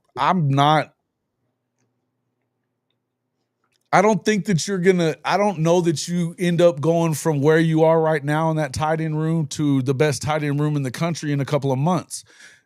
Regardless, no matter what. if you get anything out of those guys, whatever you get out of them, I think is gravy. But I don't think that they're depending on this tight end room to like lead this program to the promised land, man. I'm sorry, I don't. And they shouldn't be. You know what I mean? Michael Cole, has anyone clarified what is keeping Devon Mitchell off the field? I have not. I've heard some stuff. I mean, he tweeted himself after the bowl game. You know, it was on him why he wasn't playing. So I don't know if that's still valid or whatever. But that's not. I mean, that's kind of generic statement. What does it mean? That's on me. Said he What wasn't is doing it? What are you not doing? Yeah, I don't know. Just not performing? Okay. I don't know. Yeah, I think it's a little bit of growing up problems or something from what I hear. He's not quite there yet, but he was 17. I think he's just now turning 18, to be honest with you. I can understand that. Not going to kill you. I think he's still got time. You know what I mean? They redshirted him. I don't know. I don't think kids got that much time anymore this year. I don't think they have as much time. Well, I don't. Yeah, listen, I think that he needs to come up with something this year and prove something to. I'll tell you what, though. And here's the one other thing I would say. I know everybody's so down on Joe John. Okay. I get it. Let's not forget who's there, too. With Kevin, Kevin Wilson being there, that's going to help. It might be your biggest weakness, yeah, Billion, but I think that they're going to work. I think we've been working around it, and I don't know. It's something that you have to have. I think you have a couple of guys that can block as blocking tight ends. As far as the rest of it goes, I don't know. I mean, I think whatever you get from them, pass catching wise is going to be gravy. That's what I think. Yeah, okay, Bishop Frank, I'm going to let you in here. You do not come in here being messy with that silly shit. I'm going to tell you now. Bishop Frank, calling to see. Hey, welcome into the show. Don't you give me that Brock Bowers horse shit. I ain't hearing it, but you're muted. Hey, let me spit my fire. Then you better spit some fire and not some bullshit. Hey, I was trying to stir it up, wasn't I, Jason? That's silly stuff right there, bud. He comes from not being a tight end ever to Brock Bowers. Come on now. Come on. Hey, it can happen. Wink, wink. Yeah. Okay. Let's see. What I'm 100% on Kanik. I said make this move 2 years ago. Well, we've been talking about this for sure. That's a conversation we've been having, and I think that it's all upside, right? It's all upside for it. It's got to be better than what he was as a linebacker because that wasn't good. Go ahead, Bishop Frank. Speak. Nah, bro. The simple fact is what I was saying back then is that you have all these young men that have already played the position, so it's second nature. Where Kennick was having to play catch up, and it's not natural. Just not natural, and understand. He was a natural touchdown machine in high school, so I mean, and he was talking about that it was more natural to him to play offense. Yeah, but he loved BV, and he knew BV was a linebacker coach, so he gave it a shot.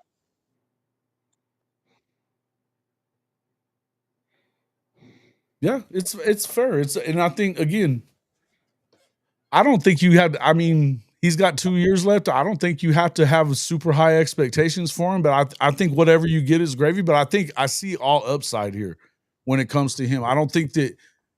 But what I was saying about the blocking, I'm not saying he can't block. He can probably his run blocking is certainly easier than pass blocking.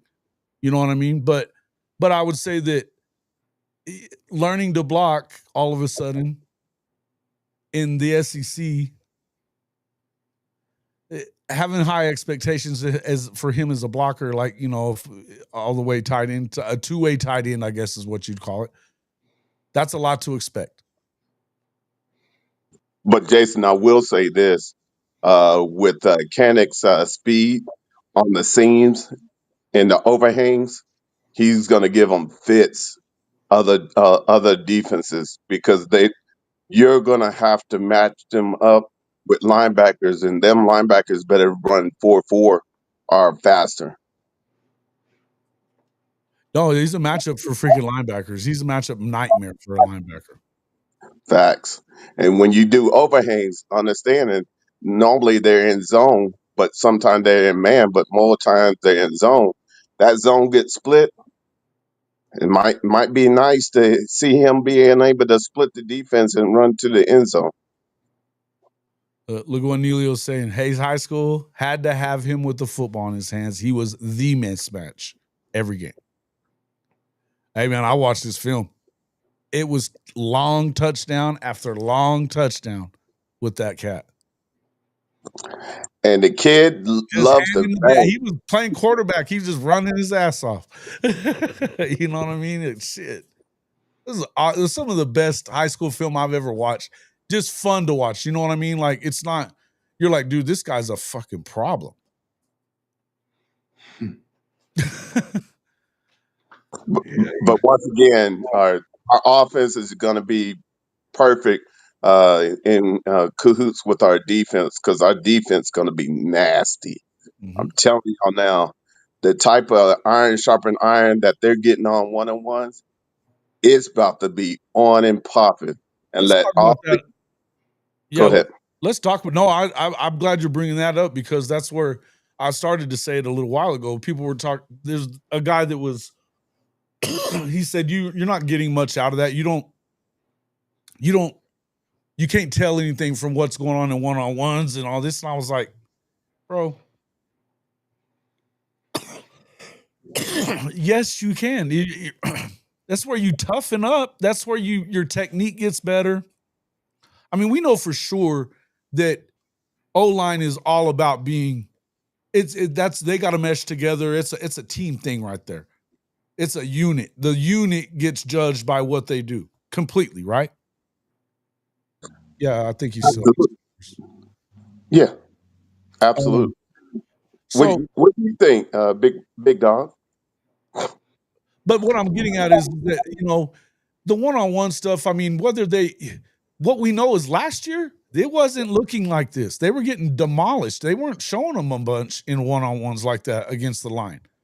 And Chris Mason said something about that last night. He goes, "Shit, you think that they would have done what they did, opened up practice a few minutes earlier to let them watch the one-on-ones with the linemen? Shit, no. And if they were gonna, they know they'd get drugged as a freaking coaching step. They did that for a reason. I want people to understand they were sending a message that everybody keeps wondering about the offensive line. If they put the eye in the sky on them, you get to judge for yourself. Well, yeah, you were going to have every camera in Oklahoma was going to be on that shit. Come on. If you documentation be conversation. What have you seen for a week since, man? It's all it's been on. I mean, they've shown it on every show. So, again, I believe that bottom line is they're better in that position. Now, does that mean that the offensive line is going to be the best offensive line Joe Moore Award winner? No, it doesn't. What it means is each one of them is better, and now we've got to see them mesh. But it's a good sign 5 months from the season that they're not getting the shit kicked out of them by this D-line on every fucking play, though. Facts. Not only that, you got Lane Johnson, who has been in the NFL All-Pro. He's breaking down, and he's liking what he see. And understand the main thing is if people are starting to clue in, that means it's something of value that they want to clue into. That's what you need to pay attention to.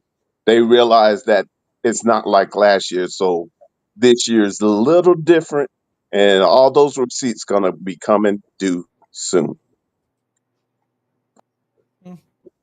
Yeah, man. I mean, again, I'm not going to sit here. I'm not still just so we can clarify.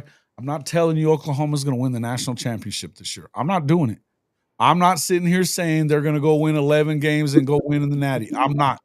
I'm telling you, I believe that they'll be better than they were a year ago. I could see 8 wins. I could see 10.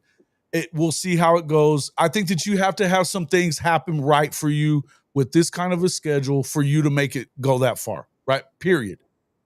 You just do. But I do think I think the fact is the other thing that's going to automatically make this line different and better. Mateer gets the fucking ball out pretty damn fast. He's not Fast, holding on to it for 5 seconds, man. He's not going to do it. He's not afraid to throw it. He's not afraid to throw people open. He's going to throw to the spot, and the receiver's got to get to it. That means that's great stuff. What's up there, big dog? Yeah. Cuz. Oh, big cuz. He said he was out of pocket earlier. I guess. I don't know. What up? What up?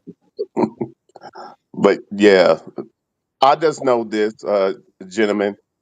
The bottom line is a lot of those questions we had from last year is starting to be answered, at least headed in that direction.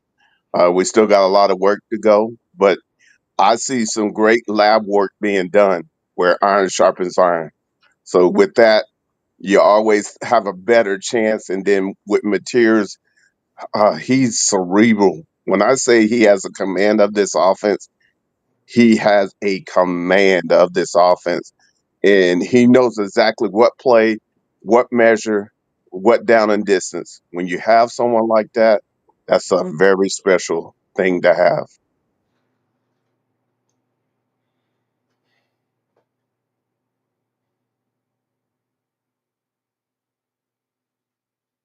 I'm muted. Sorry.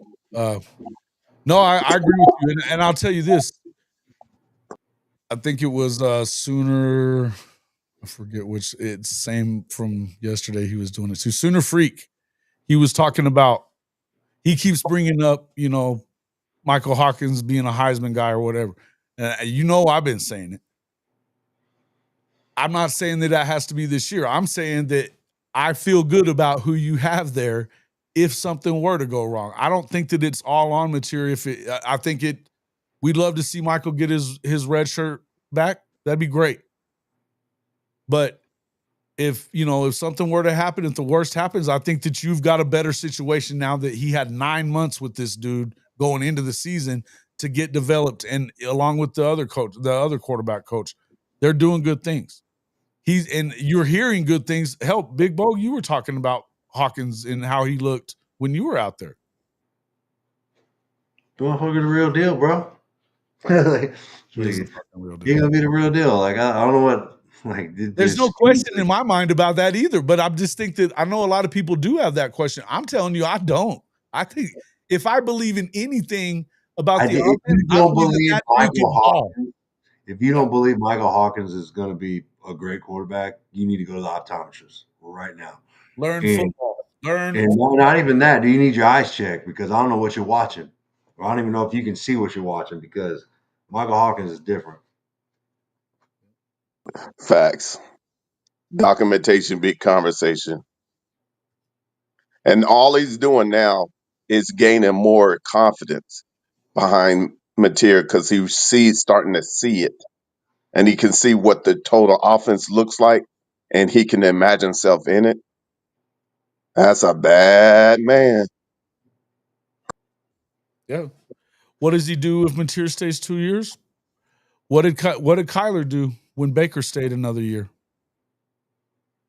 I know we're worried about that. I don't know how you can worry about it. I mean, listen, would you understand if he left? Sure. But he's got a brother here too, in probably the best situation that you could be in for a defensive player playing for Brent Venables and these guys. I mean, it's not the end of the world if Mateer stays for 2 years because if It Michael isn't, Hawkins especially if he gets like his red shirt good, back this year. he will have 2 years still. Yeah. At a minimum 2 years. That's where you got No, we as college fans football we got days, to how understand. many years you got. He may or may not bolt, but I mean, look, it is what it is. He may bolt. He may. But again, I think the extenuating circumstances tell you he may not.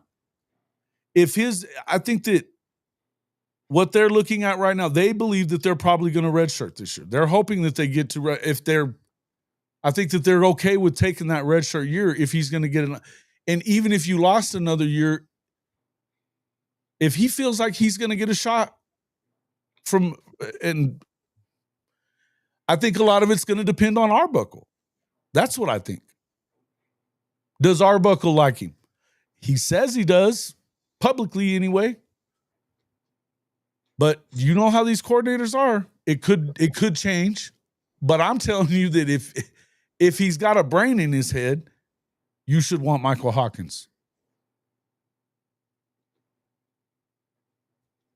I mean, it is impossible. And it's just, I mean, look, man, he could get it. If there's somebody out there that's willing to give him guarantee, I mean, it's another SEC school and he can go start right away and they're going to give him a shit ton of money, would you blame him for leaving? No, but I would hate it. But I think I could see him. They've already paid him to show him that they want him around. I know that part. They had to pay him to keep him. So we'll see. No way they allow Hawk to walk away. They'll do something to accommodate him. We'll see, man. I hope so. Well, and yeah, I mean, some mistakes, sure. Okay. I don't put a lot of what happened on Mike. I don't. I don't think you can really put anything on anybody in the offense, but it's tough, right? You can't blame the players, like not at all.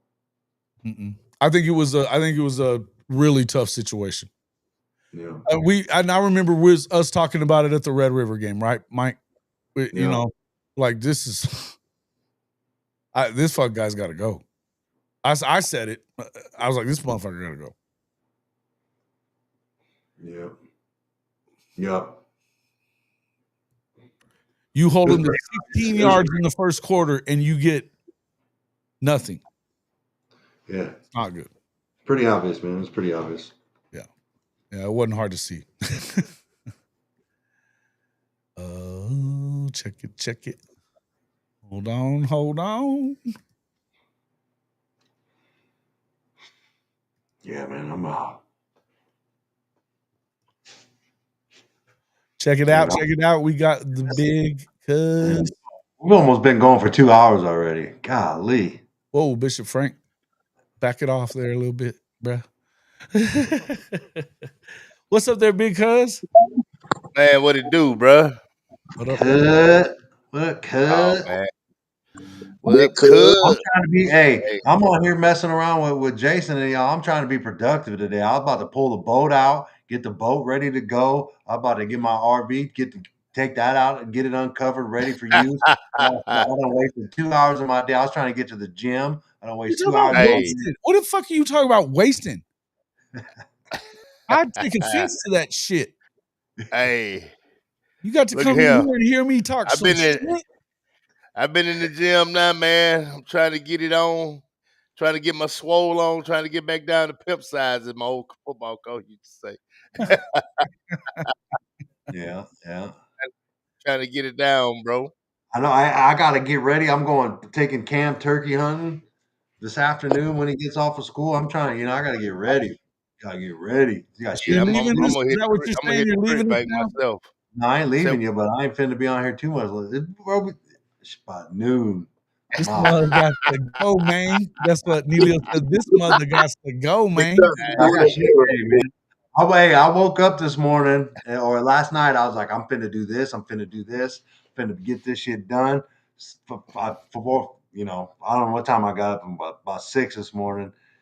Jason already posting stuff, hitting me up. You coming on? I'm like, damn, here we go. I've been being petty since about 3. Here we go. Oh, Richard Petty. Richard Petty. He was being Richard Petty since 3. Oh, that chump freaking blocked me because he can't argue, motherfucker. Who is that? Brandon bitch ass Walker. Oh, wow. That's crazy, man. Hey, look, so yeah, I'm going down Thursday. I'll be there through the Where'd you weekend. go, Bishop? Yeah, I think Go I'm ahead. gonna. Go ahead. That's what I'm trying to. That's why I was trying to get trying to get my travel trailer popping, man. Because I was thinking about maybe trying to slide down there early and just get all set up. Man, holler at me if you go early, man. You know, definitely. I Isaiah got goes back. He goes back. You know, he goes back out there Saturday. Well, tomorrow. yeah. So you know he'll That's be my back thing at is I that. always make all these plans, but I got to look at baseball and shit. That's Oh what I yeah, I forgot all about always that. check in. I be Yeah, yeah, forgetting baseball. yeah, man. That's all good, man. But no, I think I'm kind of like Jason. I was listening to you guys when I was driving up, and I'm not gonna sit up here and say we're gonna win the Natty or anything like that, but we're gonna be much better. You much better with the quarterback play and the play calling. You can't help but to be much better. Mm-hmm. You Yeah. know, that point last year where everybody was like, "Well, the offense got to carry the defense got to carry the offense." I don't think so much this year. I think they ought to be able to hold their own. And the biggest thing is, guys, when the defense do create a turnover, we have a competent offense that could put some points on the board. That's major because if we had that last year, we win 8 ball games, possibly 9. Yeah. So that's just where you are right now with that, man. But I think they're doing a lot of things different, but doing a lot of things right, man. It's just a part of the process. Different things got to happen for you to win. And if those things don't happen, you don't win. But I heard Bishop Franks talking. He's not holding the ball long. I talked about that 2 weeks ago when I was down there. He's not holding the ball at all, man. He's getting it out of his hand, and that's a major contributor to the offensive line being better. You know, um, of course, run blocking is something that we didn't really get a chance to see because we was always in a situation where we had to throw the ball. We ran the ball minimum, but we didn't run the ball a lot. So I think they're working on the When we run did game a run the lot. ball, we were running it into the teeth of the fucking defense too, right Yeah, up the middle, which was I never understood. yeah. So I think those things will change. I think Yeah. those things will change tremendously, to be honest with you. Yep. Well, So are you going down? Are you coming down, Jason? I'm trying to, man. I'm still working on it, but I think I am gonna make it. I'm gonna try Okay. to for I mean, sure. I'm trying to figure out what's going on. Like, what's really gonna be like part of the Crimson Combine. Like, I'm just trying to figure out. I need them to like let me know what's going on. What we watching? Give you a better layout. Yeah, because I Yeah. feel like we ain't seen nothing. Yeah. And I mean, if they want people to come, they want people to show up. Like, Yeah. come on, man, let's advertise this thing and like make it There something. was something up there. I saw It something didn't. It yesterday, didn't say a damn thing about what was happening. okay. hmm Okay. Yeah. They're just talking about having the ability to get autographs and like time around the players, but yeah, I don't know what's happening either. It's a combine. It's gonna be I don't some really give a one-on-one shit what stuff. it is. I mean, It's gonna be some one-on-one stuff from what I'm understanding. I think Um, that yeah. But are they going to end up doing like what Ole Miss was doing and like, or they got no, dunk? I don't think it's gonna be. I don't think it's gonna be like that. I Yeah. think they're still gonna be in uniform. Ole Miss, they were just in t-shirts and shorts. Yeah, I didn't think it was that all that way, but I was thinking they might not. I don't know what they're Yeah, going to do. all, Bro, all that's Ole the Miss first did. half. All Ole You Miss ain't did was You ain't gonna scrimmage. Don't come out with no helmets, no shoulder pads, no nothing. You ain't been to scrimmage. doing Don't do it. one-on-ones, Spin man. it, spin Yeah. it. See that knife hand right there? Boom. Fucking that knife hand, bro. Y'all don't know nothing about that. That pin pan. You get that knife hand, bro. You gotta look at that. See how it's That's canted that. perfectly? See how that thumb is tucked right there, that knife hand? Just perfect, bro. Got that angle. You know what I'm saying? That's how you know when a motherfucker mean business, when he give you that knife hand right here. Hey, you know when you know it's mean business, you start putting that baby powder in that shit. Man, that's wild. But yeah. Mike, you trying to make arrangements to come on down like Thursday or Friday or something? I mean, yeah. Like I said, man, I gotta look at. I'm pretty sure my high schooler plays. They usually kind of play on Thursdays and Fridays, so I probably won't be doing nothing. To be honest with you, I'll probably be coming down the morning of. Oh, so Marcus playing baseball. Yeah, oh yeah, oh yeah, Oh, okay. All right, yeah. cool. I gotta. So I don't know. I mean, maybe I come down early, kind of get set up, and maybe the wife comes down separate. I don't know. We need to do some tailgate stuff, man. Like what you were talking about the other day, Dent. Oh yeah, we can definitely do something, especially. That's a quick. Are people tailgating? And what are we doing? That's my saying. There's I so mean, much unknown. you can tailgate if you want to. I imagine people are going to do that. Just for fellowship, bro. You bring Yeah. the RV Well, but down. you guys are freaking dads for the team. You don't know what the hell's going on, and you bitching over here. What the fuck are we talking about? I mean, That's what I'm saying. that's That's what I'm I saying. mean, the only information we got is going to be a combine. That's it. That's the only information Isaiah said to Like, me. do I gotta buy a ticket? Like, are we buying tickets? Like, I have no idea. Nah, I ain't getting no baby. Are they charging for the shit? I don't Yeah, think so. yeah, Are yeah. they? The All right, tickets are on I'm sale. trying to look it up. That's why They're Yeah, on it's sale $10, right I believe. Yeah, $10. Yeah, which I ain't tripping. I'll buy it. I just let me know. You know what I mean? Let me know. Miss Zua has something in the package for us. Uh, I guarantee you that, man. But no, man, I'm just it's crazy because it's a mystery.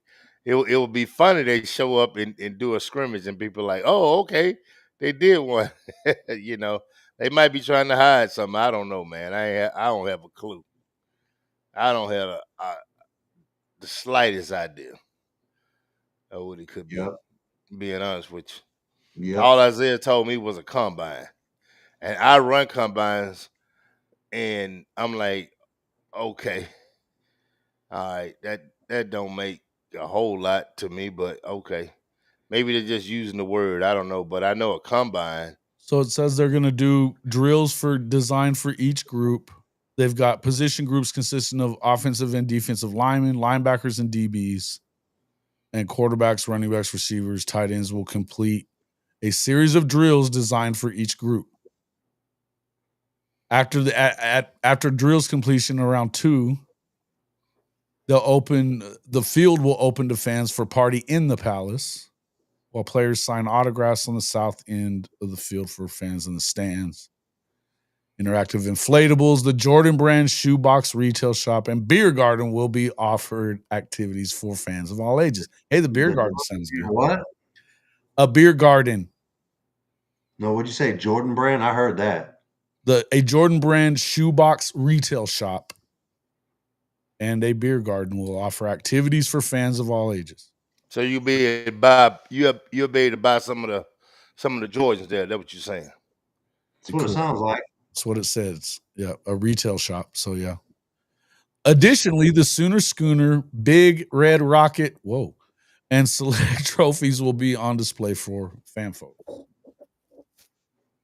It'll be over at 3:00, so it ain't going to be very long. It's going from 1 to 3. So they're saying the inflatables and all that stuff is inside the stadium or outside? Got to be outside, bro.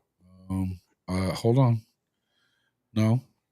On display for fan photos. It doesn't say where it's at, though. I don't know. Other side of the end zone or somewhere like that. There's no telling, man. No telling. It's a mystery. It's like a jungle together, sometimes. It man. makes you wonder. Huh? They got pole dancers or entertainment going on in that weekly too. Hey man, Neil's been working on that. You say pole He's been trying to get the Coach Royball dancers going for a while, but he hadn't sent nobody my way. So man, you talk a lot, but you need to get your shit together. Man, it's a lot of stuff going on. So this morning I was out and about, man, but I got 4 kids. that's out doing some visits and stuff at 9 o'clock this morning. So I was on the phone with a couple coaches, a couple parents, and everything. Um, so that's kind of why I was kind of out of pocket, man. But no, that everything went pretty good. Was over there at Georgia. Had some kids over there at Georgia State. Some going to Kennesaw State over there later on tomorrow. So man, just trying to make sure the kids got what they need, man. Um, over there and such. Yeah. So man, Hey, Ryman Lemon. Hey, man, thanks, man. Appreciate you. He said he came in to say good morning to Master Dent. Hey, what's happening with you, man? What's going on? Yep. All Man, I the heard was grind. beer garden. Sooner in Texas says all I heard was beer garden. Man, you never. Man, I tell you what, it's. I'm gonna tell you what's crazy. And I had a guy hit me up about a offensive lineman, coming to Oklahoma 2027 kid. And man, the kid he's a good looking kid. Um, gonna be a great kid. I mean, he's committed to Ole Miss, but he only has 3 offers. And then the next day he was at Florida State. So I asked the guy, I said, man, why in the world did you commit to Ole Miss and you only have 3 offers and you're 2027? And he said that, well, I'm just trying to, drum up some more interest. I'm like, dude, that's not going to, just because you commit, that's not going to drum up, interest. I said, you're gonna make schools go away from you. I said, I was telling the guy who was handling some stuff for him, I'm like, man, that's just not gonna, you know, I don't know, man. Some of these kids, man, they don't have the right people behind them, man, and it's kind of heartbreaking to see. Yeah, that's what we talked about the other day. I think that they're getting the wrong. Well, and hey, man, I'm gonna tell you, I think a lot of that has to do with these damn recruiting places that anybody can come. They're not. It's not an invite only type of thing. They're trying to get everybody because it's all the same money, right? To go to their little camps and their whatever their combines. Look, Yeah, we talked about yeah. this before. I think that this is going to change. I think that this kind of what we're doing at Oklahoma with Jim Nagy it's gonna catch on when it's gonna catch on everywhere. Well, the thing about it is that at both of these schools, and they're G5 schools, the people who I've talked to, both of them been the general manager. I haven't talked to. I was talking to the general manager at both of these schools, and man, that is crazy because that's who's handling the recruiting right now at both of the schools. Yeah. So Well, I'm saying, here's what we've heard from Nagy as far as publicly. I think he's working behind the scenes for sure, but and we've heard him say that you don't ever want to tell a coach no about a player, whatever. It's on them. And I know he was saying that they already were so far into the recruiting year that he's not trying. He says he wasn't going to really get that involved. I think he's involved because what Chris Mason was talking about last night was that there's guys falling off of these visits, that maybe that they've, and I think it's collaborative is what it is, because I think that this staff does a great job of identifying, and he's even said that there's really no dead weight. There's not a bunch of dead weight on this football team. not no more, Right. not no more. I can literally say that, not no more. Yeah. And I think that's because of what they're doing.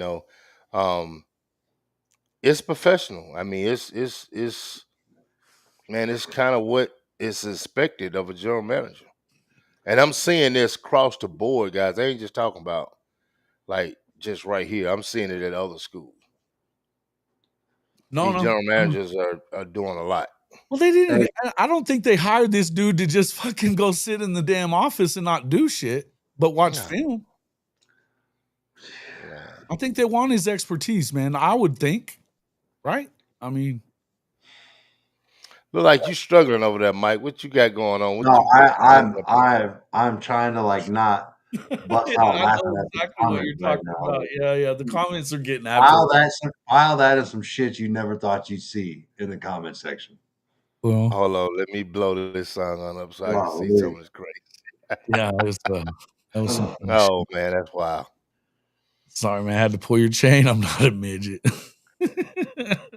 But hey, my man said, I'm a midget, bro. I'm a midget. I'll do it. And he was like, holy moly, let's do this. Like, come on, man. Jesus Christ. Man, Some good Oh, shit. It was that's funny. hilarious. It was That was hilarious. funny shit right there. I was like, damn, this dude, I thought you had me there going there. I thought you was really a small person. That was some funny shit, dude. Neelio, I'm Oh, a midget. I'll do it. oh Hey, man, Christopher that's great. Shannon, what are you talking about with Rashada? What about him? dude, he's transferring. I know he's transferred. Well, yeah, but he's He been took in a the visit portal to for a Western while. Kentucky. He took a visit to Western Kentucky. I kind of figured that was where it was headed next. I don't know why it surprises me that he left Georgia though, Mm. unless they wanted him out. I tell you what, guys, you're gonna be surprised. Just cross the SEC in the whole country, the spring portal. Mhm. Beware, beware. The spring Don't do portal. it. I see guys right now. The Don't do portal that. hadn't even opened. Don't do that, bro. Spill it. No, I'm just talking about cross. I'm talking about the SEC period. You're gonna see a flux of kids leaving and doing some moving. Here's the problem: these kids can't go to another SEC school, but they can go to a ACC or a Big 12 school. That's right, because you know what? The spring portal, he can't go. Rashada wouldn't be able to go to an SEC school if he wanted to. When did he leave? He left in the other portal, but it doesn't matter. Yeah, he can. He If he didn't left get in the picked other, up. if He he didn't get left in the picked up other though. portal, Yeah. if he didn't come out this section and he got in the other portal before the spring, he can go. Oh, He just because can't. If he gets in there now, he can't go. You see what I'm saying? He gets in there now, he can't go. He's screwed. But if he got in the last time, then he good to go. But yeah, I guess he should be. He should be. yeah, he should be good to go. But you're gonna have kids that when they fall to the 3 and the 4 spot and it's not looking good for them the next year, yeah, they're gonna leave. They're not gonna Yeah, sit yeah, there and for stay. sure. Yeah. That's what's gonna happen to a lot of rosters. It's gonna happen to a lot of rosters. Hmm. It's gonna happen at OU. I mean, no doubt about it. You Listen, know, it's you got a lot of rooms that are stacked right now. You know, and so the retention is the biggest thing in college football right now. Retention. You can hold what you got. It's hard to hold a guy to to sit there and play third string for 2 years. Well, he can go play somewhere else. That's just you used to could do it, you just can't do it now. You know, so we'll see. yeah. See how that rolls out. Yeah, I don't know that I I think that Rashada got screwed pretty good. What what Miami did or what Miami did, no, what fucking Florida did when he had a big time deal on the table at Miami and Florida goes in and bumps it up and then takes it away from him at the last. That was fucked up. Mm. That was not cool what they did. Well, where was he at last? Then he went to Arizona State and he started 2 games there, but then he went to Georgia and he was at Georgia this past season. I Man, think he was the backup until until he wasn't. And I don't know exactly what it was about. well, man, he's almost like damaged goods, bro. To be honest with you. I mean, don't get me wrong. A group of 5 would take a chance on him. Well, sure, he was a 5-star. So I think I'm surprised that somebody didn't take another chance on him already. But unless you're starting to get the idea that he's just hopping, Yeah, you yeah, know. that's true. That's true. I could see. I could see some schools in the Big 12 definitely could use him. Not loving on the U. I'm just saying that was fucked up what Florida did when he had that offer. That money was there, and he Yeah. flipped based on their offer, and then they didn't give him the money. That's right. That's the kid that sued, right? Mm-hmm. Whatever happened to that? Did he sue? I don't know if it's over with yet. I don't know. My guess is that they're gonna. I think they've been slow rolling it so that he ends up looking bad, and some judge says "fuck off," you know. But yeah, the longer chances it are they're gonna have to give goes, him money. They're gonna have to give him some money. the How? longer Did he sign a contract? Like, I mean, I don't see if there was like nothing signed. It was just word, like verbal. no, it was something signed because there was a it was contract. No, signed. there was. Signed. Yeah, that's what I'm saying. I have no idea. I give a shit, but yeah. Is it like my man from UNLV's NIL thing? No, No, I think this guy had a little bit more. no, he had. He had more paperwork. I read the lawsuit. I read the lawsuit a while back, and it doesn't look good for Florida. I don't give a shit what any Florida fan says. That was bullshit. He ain't worth that much. Don't fucking tell me he ain't worth that much. They were willing to pay him that much.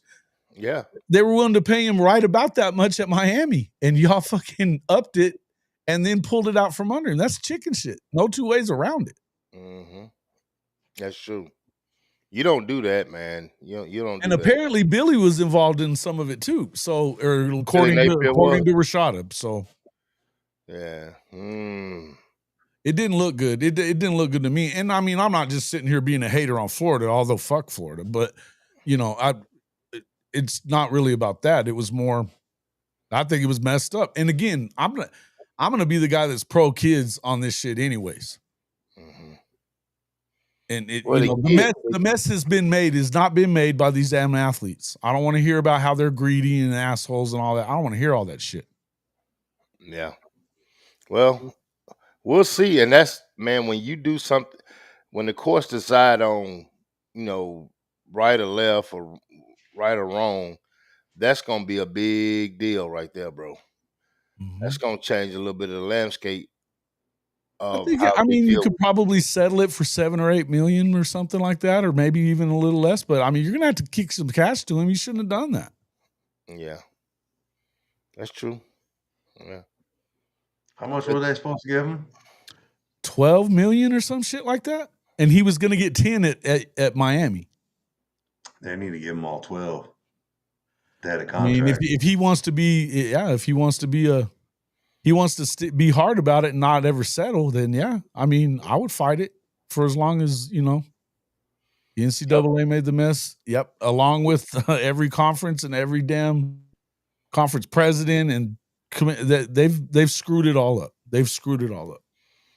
Yeah, it's gonna be interesting to see, man, when all this stuff actually comes down, especially the rev share and all that stuff in July. Well, and that's where we were talking about that last night with K. Chris and Chris Mason, and K. Chris has got a wild ass idea. I don't think it's going to ever work, but not at least the way he's talking about it. The parameters, you can find ways to put parameters, but I'm just going to let everybody, it's not going to be on NIL. You weren't supposed to have collectives. Now collectives are part of the deal. Mm-hmm. How do you figure you're going to unring a bell? I don't. You can't. You can't. It's gonna be difficult for him to do that, bro. Mm-hmm. It's gonna be difficult for him to do it, And man, a lot of this stuff that's going on with these kids, if you had somebody in place like a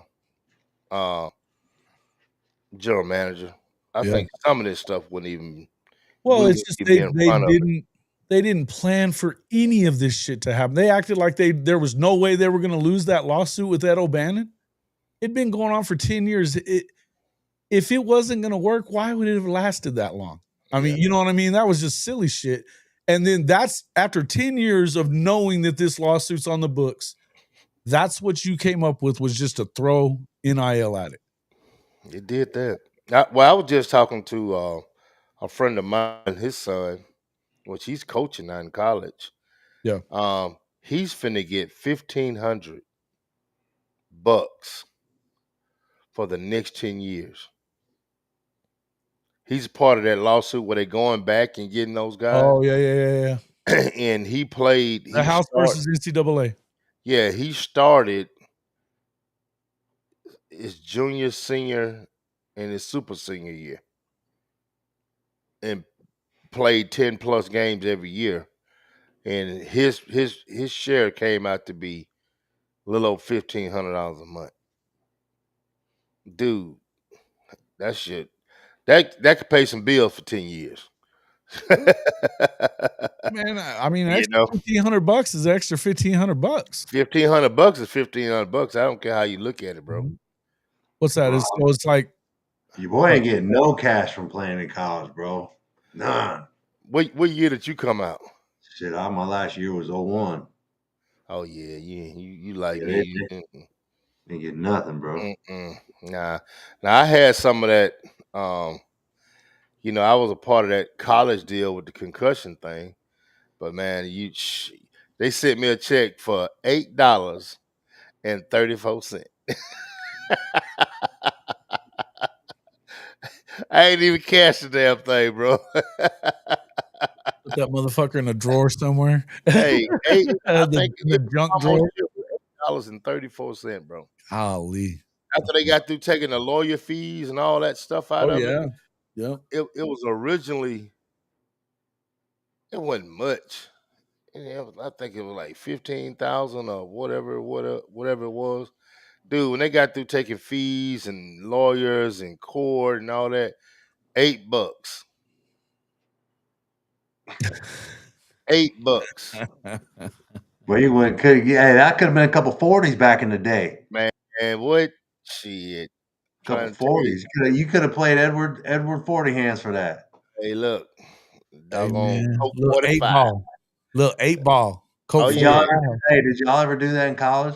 What's that? Play Edward 40 hands? Nah, man, we didn't do that. You know what it is? Have you heard of it? Nah, I never heard of that. Oh, remember Edward Scissorhands? Yeah, I remember him.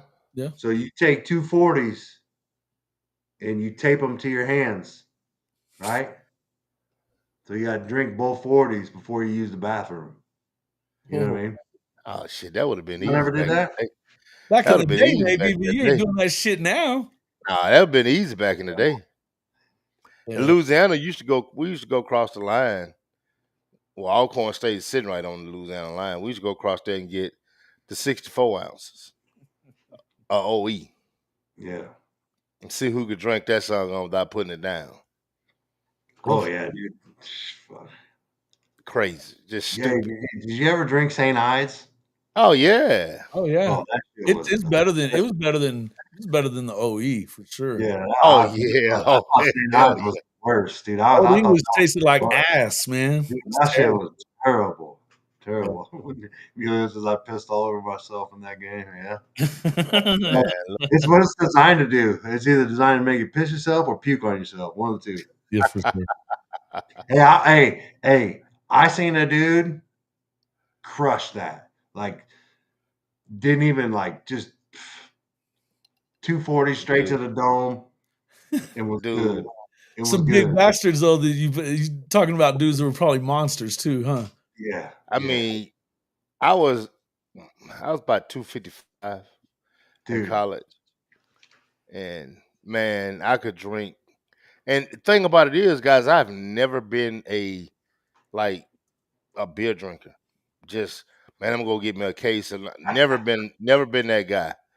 But when it came down to it, if I was like with my boys or something, man, I could throw it back. And I was like, nah, I can't. I always been a brown guy. Always been a brown guy. Drinking some of that nasty stuff you could ever think of in college, man. That doggone Erkin jerk. E&J. Yeah. That Erkin jerk. Yeah, man. Erkin jerk and Christian Erkin brother. jerk, is that what you called it? Hey, that's what we call it, man. I couldn't afford nothing else, man. Yeah. That Erkin jerk, We used bro. to look. We had a liquor. Hey, look. That Carlos Rossi wine, though. Oh Lord. You can have that. You see shit on that now. Bro, Hey, yeah, bro. Look, Little green we- men and shit. Woo. Big bottle. Oh, yeah. we used to go in the liquor store back when I was in school, and we was underage. So the liquor store guy knew us. So we had a code. So the code was when we come in, he said, "What's the word?"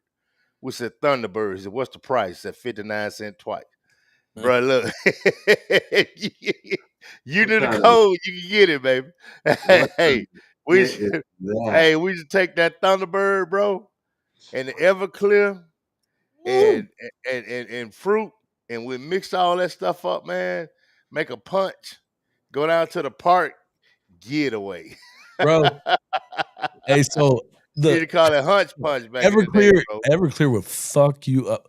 Man, So, look, that man, Thunderbird, and we used to put Kool-Aid in it. Remember the big old bags of Kool-Aid that you would get? So Thunderbird, bro? No, no, look, we no. had Thunderbird, Everclear, Kool-Aid, and mixed fruit. Yeah. No, That's that's jungle watermelon. juice. That's jungle juice, bro. Come on Hey, now. look, look. You talking about oranges, grapes cut up, Yeah. strawberries cut up. Jungle juice, bro. Pineapples, Hey, look. whatever. But put it all in there. Oh, Apples, yes, sir. Yes, Mhm. sir. But that doggone that jungle Thunderbird juice, made it baby. different now. Hey, mama. So we'd been getting busted drinking a lot this year. This year, I'm thinking of my cousin who lived in Lovington and I was in Artesia. Him and another friend of his came to Artesia and we went to this party at this dude's house in his basement, and they had a big ass thing of jungle juice. I knew better because I had drinking Everclear before and gotten fucked up. So, and my mom was like, "You better be here at 11 o'clock." You know, she wasn't having it Let it that be long. there. You better be there.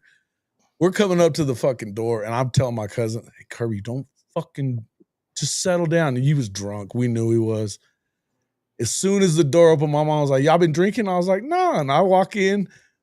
His buddy walked in, and my cousin fucking fell in straight to the floor. Yeah. She threw his ass in the shower. He's in there puking up red ass jungle juice like a mug. And then the next morning, before they drove back an hour to Lovington, she was making them eat eggs and shit just to fuck with them. My mom was ruthless. Man, look. That shit was I can ruthless. tell you what, She did her those nephew days were dirty that fun. day.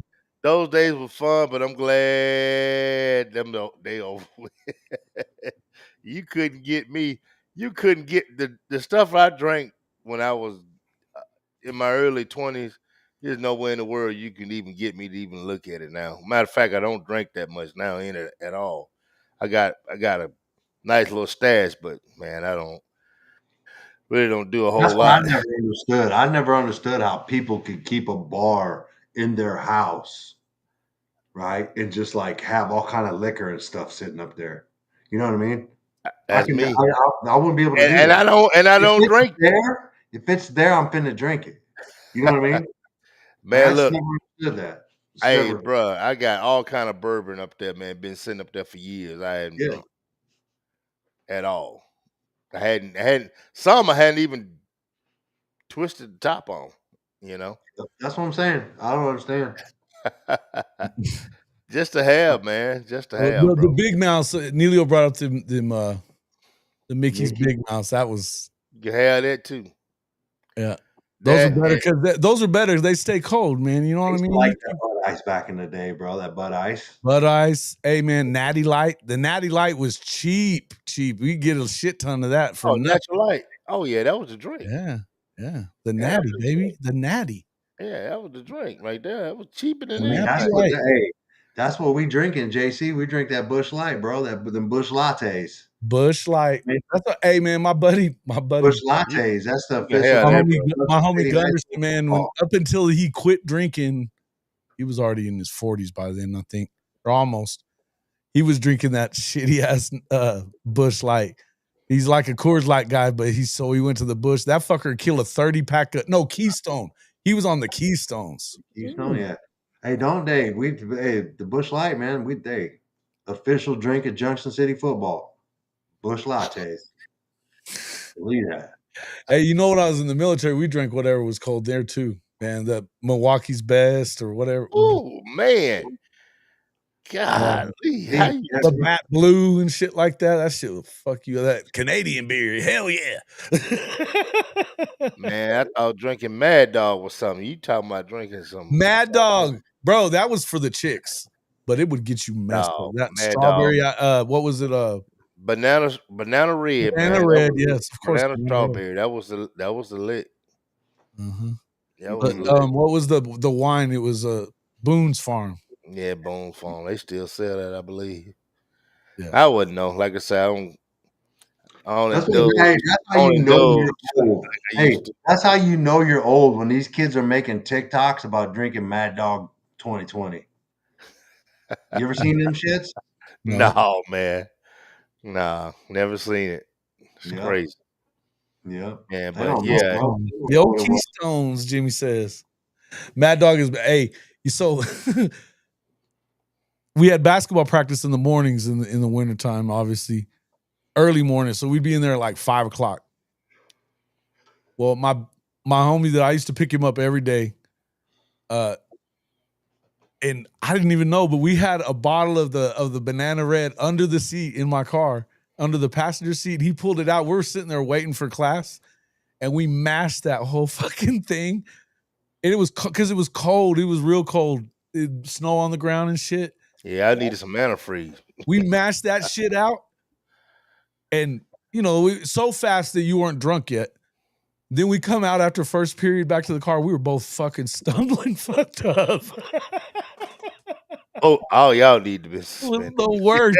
That was the worst day ever, man. After that, I ain't bullshitting. Whew. And we had to stick it out too. We couldn't leave.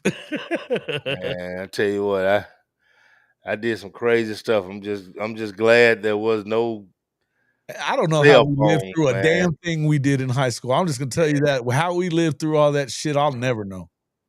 And the thing about it now, man, the kids Strawberry all Hill. are not allowed to do a lot of things because you got this phone. A lot of things, everything could be now. Chris, he was a rich boy. Look at this. You do anything. Oh yeah, you was a rich boy. You drinking Heineken. Yeah, look at that shit. Oh yeah. You nah. I ain't see a. Every time he comes in, man, he says something stupid.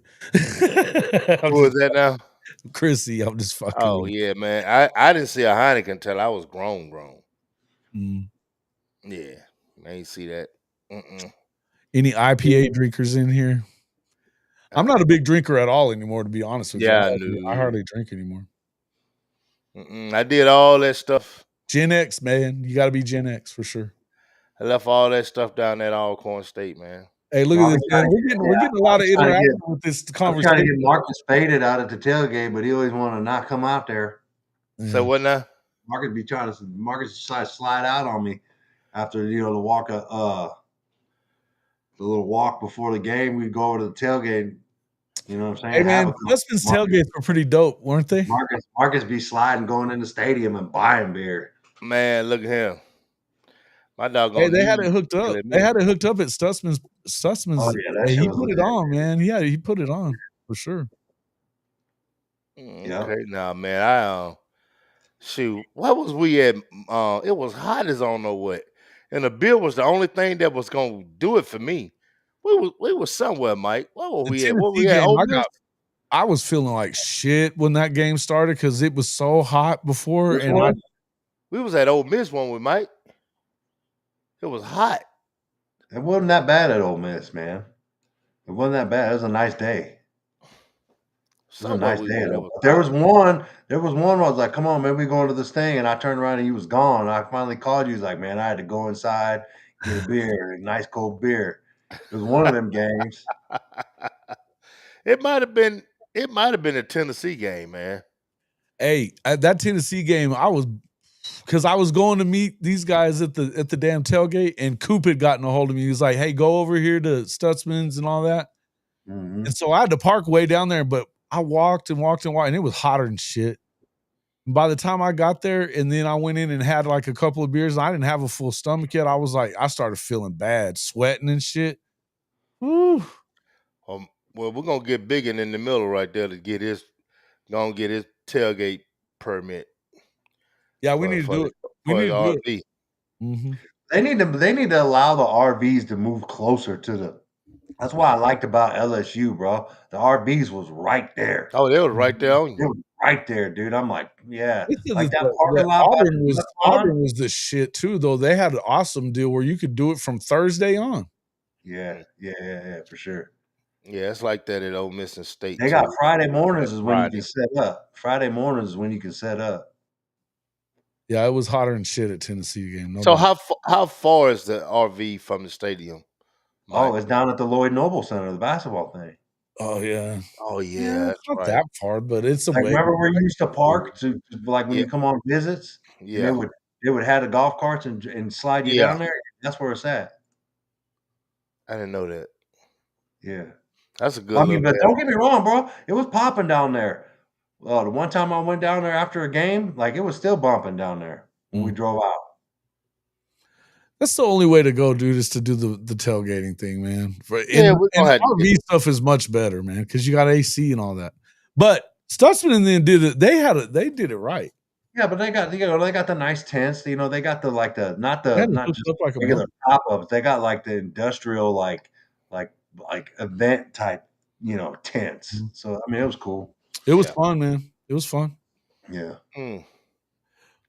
Well, that's one thing I do know. Like up here, like at Ole Miss, Mississippi State, what these RV companies do, man, they rent them out, and you'll Yeah. have somebody go up there and rent one for a whole freaking Yeah. year, and they set them up for you. They bring them out, set them up, and take them back for you, bro. Let me tell you something, man. Neilio is 100% correct, right? What do you say? Hey, they're K-State, shooting they've right at always been the best. They've K-State always goes been the best in the Big 12. Always. halftime. You can walk out the game, be at your tailgate in less than 3 minutes, pound 3 or 4 beers, and head right back inside because they let you go in and out. You know what I'm Mhm. saying? Mhm. Like, that's what I like, dude. They got them big ass RVs out there too, right in the stadium, and yeah, man, there's some legit ass RVs, man. Like big ass fifth wheels and the other ones, the Class A's or some Class C's or whatever. I can't remember what it's called, but yeah, they got some real shit out there, man. I check that out. That's pretty cool. I'm gonna go Yeah, K online. State goes hard. K State goes hard in the paint. Yeah, they Mm. do. K-State's one of my favorite places to go anyway. Yeah. It was always fun. When I was covering basketball and football at Tech, I went to everything. And man, K-State was one of my favorite trips. The Yeah. fog was badass for KU for basketball. The fog is unbelievable. Oh, for real? Oh yeah. When they start doing that rock chalk shit, it gets wild in there. Crazy stadium. Definitely one of the best atmospheres for college basketball. But not necessarily the best. So I saw games at the Palestra in Philly too. That was badass. That was back when I was in the military. I loved it. I've been to Cameron Indoor. I've been to Carolina. I've been to quite a few basketball places. We didn't get a chance to see the full effect when we played LSU because it was kind of late in the season or whatever the situation was. But the tailgating and Mike, me and Mike was together. They got the tailgating together over there at LSU, bro. Dude, these motherfuckers had like personal chefs in there whipping Yes. up shit. Yeah. You know what I mean? Man. I don't know if did you go to Auburn though? Did y'all both go to Auburn? I couldn't. Son had football. I heard it was killer down there too, man. That's one of Auburn the always they been always a talk good tailgate about place, Auburn as a tailgate spot too. But But Ole I'm Miss is the other one, and then dude, but I'm gonna tell you another one. You right on campus. You 2 minutes from the gate that you go in right there in Mississippi State. You're right on the campus. Right next to the stadium. I'm talking about you can actually skip and touch the stadium. Now how close some of the it is a state, and they let you bring the tents and thanks for coming in, do Robin. do all the same things that Ole Miss just got that big ass grove where everybody's in the damn grove. Well, that's so bougie to me. Like, the Grove was so damn bougie. That's who they are. That's who But they. you can't even like That's who grill, they bro. are. That's the bougie crew. That Well, down where the RVs at, come you on, can. bro. And like I'm saying though, but like the Grove, it was a cool vibe, but it just wasn't. It didn't really give me like tailgate Hotty vibes. toddy, hotty toddy. Yeah, hotty toddy. I had no idea what the that was before this. But yeah, man, like That's just old money is what that shit is. That's old ass Exactly what money it right there. Yeah, like the like what All a your money, tailgate. I need to right? smoke. I need to smell the meats burning. Like you know what I mean. Like it was just a different vibe. Oh no, Yeah, they they were bring different. they bring What I'm they used to. cook it and bring it out there. Yeah, it's not the same to me. I don't love that. I don't love Yeah. it either. That's what I'm saying. That was the one thing missing from the whole experience. Like, if it's a hot as hell ass day and you in the grove up under the shade, it's probably baller. But it was like, I don't know, man. It just seemed like a Bougie. little uppity. You know what I mean? Like Yeah, hey, I'm a grassroots type of dude. Like, you want to come tailgate, come holler at your boy. Like, there's like they had like red fucking like things like come into our VIP, and you like had to get entrance type shit. It is fuck. I don't know. I wasn't really a fan. oh, it's cool as hell now. People love that shit. I'm gonna be honest with you. They Yeah, love it. But yeah, they like I they say, can keep it. different it's a Hey, Oklahoma different goes hard to me. In Oklahoma you does a know, good job with it, but Oklahoma they're goes hard. just now starting to get it back a little bit. They were lacking for a while, man. Yeah.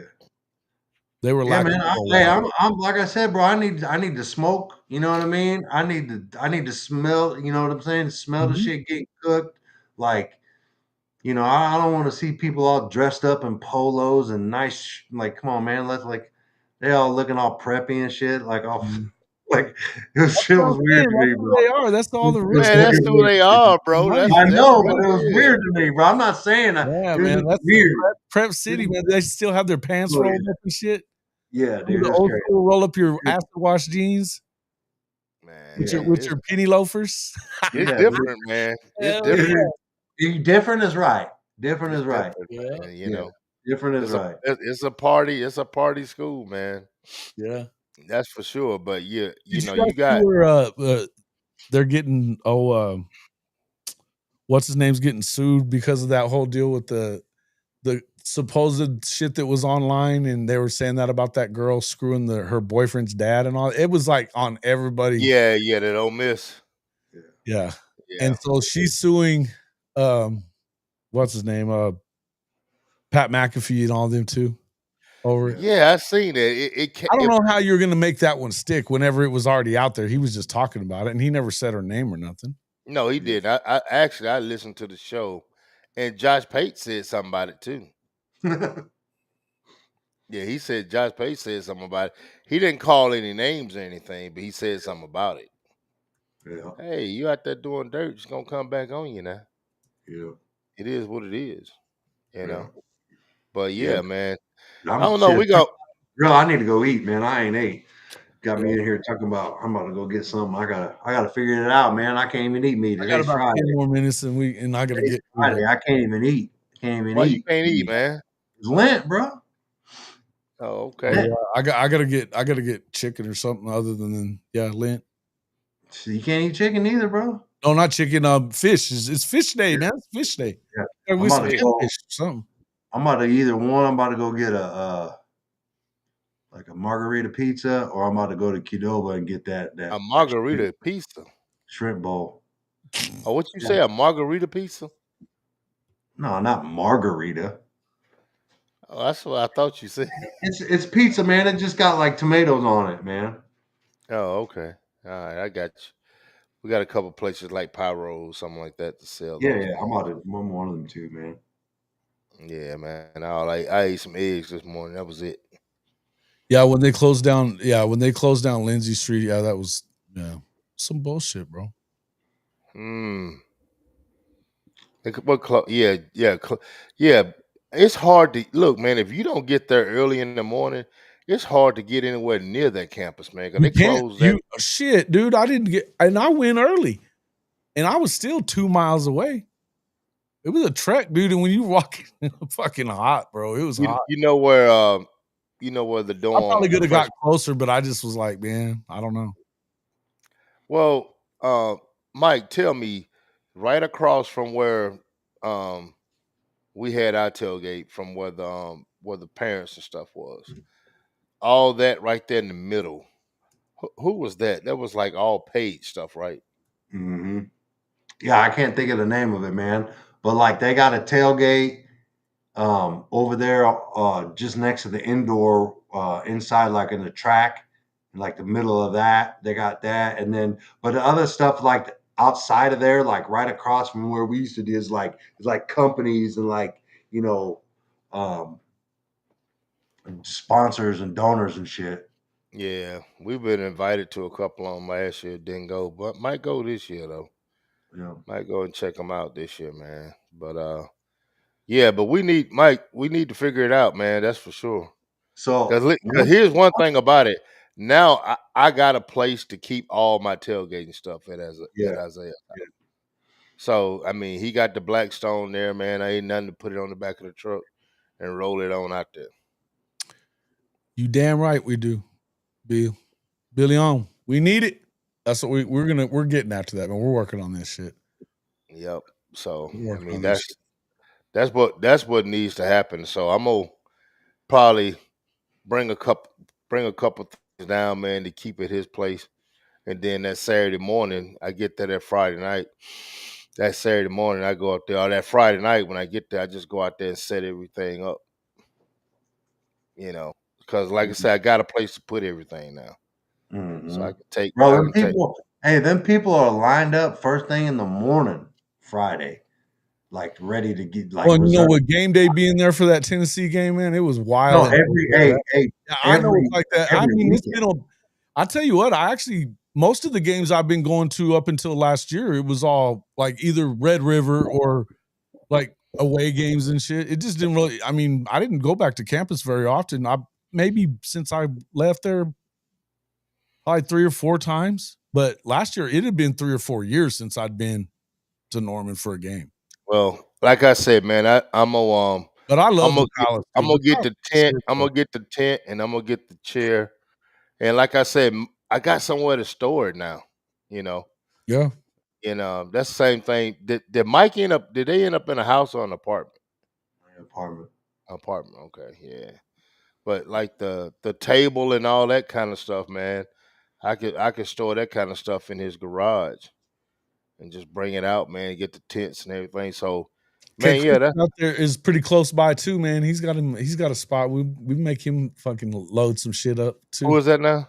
Okay, Chris Oh, from okay, Horns Down Pod. He lives pretty okay. close to there. So he be out there too. Mhm. Yeah, well, that's cool. Yeah, so yeah, man, we just gonna I'm gonna probably do that, See you, man, Logan. with the Blackstone, man. Bring it out there and just kind of Man, you know fire it up. my one boy has a he's got that big gas smoker, man, that you can pull behind the truck. Oh, I'd love to do that. Oh yeah, my man say he got 50 on. How much is it? How much is the tailgate spots? I don't even know. I I have don't no even. idea. I don't even think you. I don't think you have to pay for them. You don't have to pay for the ones on the end down there. You have to pay for the one across from the stadium. Yeah, like the They have the white tents and all that kind of Yeah, stuff. yeah, Yeah, yeah. you got to pay for like the that. spot where we go. That's not. I don't think they No, but pay. if we were talking about doing a camper, you got a camper or something doing a tailgate out there. Oh yeah, Sooner Village down there. Yeah, I don't know. I can't remember what if it costs or not. See, I want to get a I'm little bit sure it closer. probably has some cost because I think it's got electric. What's up, Electric chicken? hookup. But Mike, think about this though. Right The across, green egg. Hell yeah. Dude. right across from Henderson, you could tailgate right there across from Henderson. Yeah, Get there early enough, that probably would be a great spot. but I mean, but like before they moved like the Walk of Champions and all that stuff, yeah, it was legit. Now they moved everything to the I north think side. they're gonna move it back from what Yeah, I'm I what don't is think it? What is it at Lloyd Noble? I don't even know. I haven't never paid for a tailgate. I've just always showed up at people's stuff. But they like got I the said, they it'd been got a while since I'd been there, and they really weren't doing shit. they got the soon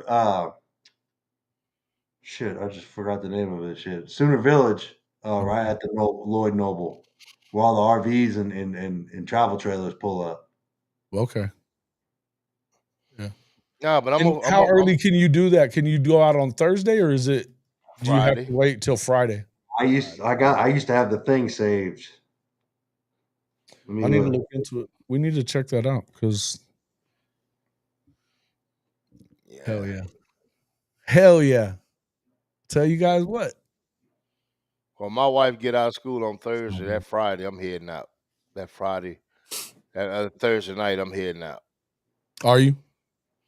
Yeah, I mean, So now I don't have for to the wait on for no. next weekend? Okay. Yeah, I don't have to. Well, just anytime I go now, we just going on. We'll eat that Thursday night. You know, got a place to stay.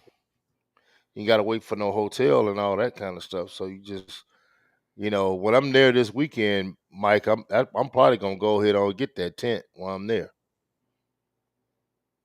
Yep, Yeah, get that tent. I bought one last time I was there. I got Sooners written on it. Yeah, You where know, did you get that from? Walmart. They had them shits on sale, bro. I was gonna I say should have bought two. they're everywhere at every Should have store messed right around now. and bought two. It was the end of the year. It was the end of the year Should have shit. bought. Yeah, you should have bought two. I should have Yeah, bought two. Just like I don't know why I didn't. I like The that damn flag you got though. That flag is oh, yeah, cool. that shit's a joke. Yeah. Chicken's supposed to be working on that shit with his brother too. I think his brother's got a place right there. Chicken, come on. What did he say? Chicken's supposed to be. He said he remembers Horse Tross of beer. He's supposed to be hooking us up with his brother. Hey, He's got look, a house bro. right there by the stadium, I think. Oh, it's gonna happen this year. We're gonna put it on. Oh, it's gonna get down. It's gonna be We're gonna down. put it on. We're gonna have one heck of a little tailgate. Hell yeah. And if you don't like the blues, don't come over there with me, baby, because I'm gonna have some blues going on, baby. Hey man, like it all. Shit. Hey, I like it. I'm gonna have a I want to blues. get that camper thing going on so where I can put them TVs up on the side and we just chill. So for Sooner Village, it Look, says he just said yupper. it said RVs cannot arrive until 8 a.m. on the day prior to a home football game. It must leave by 12 the day following. So you can't get there till 8 a.m. on Friday. It Friday got to to be Sunday though. huh? Friday to Sunday though. That ain't bad now. That's great. I love No. it. So amenities. Weekends enjoy the convenience of all patrons by offering. So all weather access asphalt surface, 17 by 45.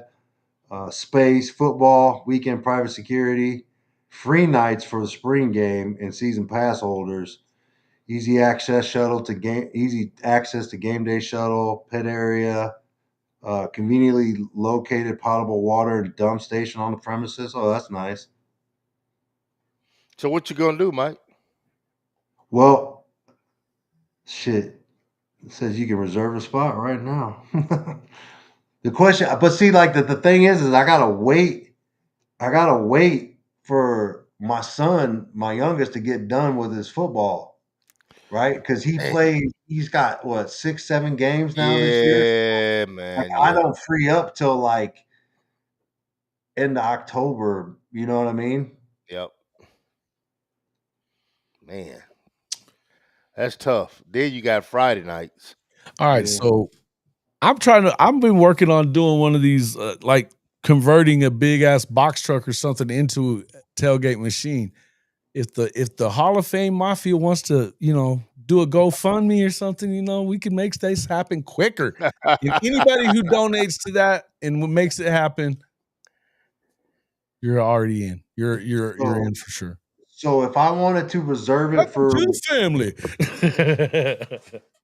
they don't even have it for. Wait, no, sorry, it's 12. So $150 for that weekend of the Crimson Combine. $150. Mm-hmm. Man, let's go Shit, I'll kick throw in in and on get that. that. What you gonna do, big time? Ah, shit, my son got a baseball game on Friday. I just looked it Oh up. yeah, you did tell me that. That's right. Yeah. What position he play in baseball? They got him all over right now. Pitching, short, third, out in the outfield. Oh, he rolling. Look, chicken. I knew it. Man, look here. I think I'm finna go. You gonna donate it to the cause there, chicken? You gonna donate to the cause? I think I'm finna go get this tackle box ready. Yeah, man, I gotta get. Go hit this creek. I gotta go get some fish in me too because I'm hungry, and yeah, got 40 on it. Hey, man, we'll make it all work. We'll find a way. We gotta get some sponsorship. 50, he bumped it down. Huh? He said 50 earlier. 50. But that was on something else. Oh, Maybe right. even 50. He said. Hey, Are there any ain't nothing Texas wrong or with that. Midzu in here? I don't think so. There was some Texas dudes in here earlier, but Man, yeah, I'm over. Rob's in here from Mizzou. Why? Are we going to the Red River? We doing the Red River again, right? It's gonna be an ass whipping this year. I'm gonna beat that ass. Some guy was saying on Piquel's show, said that he put 5,000 on Oklahoma already. Dang, he trying to win big. Trying to win big. Got a money line that motherfucker. I'll tell you what now. My thing is everybody's jumping on the bandwagon. The bandwagon is getting heavy right now, guys. That joker rocking like this going down the road. Hell yeah. Yeah, we might do it. We might do it Saturday, tomorrow night. Yeah, I'll probably try to do it tomorrow night, Neilio. For sure. All right, guys. We've been going for a while though. It's almost 3 hours right on it. Tuna, So Texas. Yeah. time to go. Appreciate everybody coming in. And we've got be great if we got to 100 likes, but that ain't gonna happen. We've had 500 in here. We got 47 likes. That's about 10% still. Damn it. Help us out. Hit that like button. If you're in here watching, that's the easiest way to help us out, man.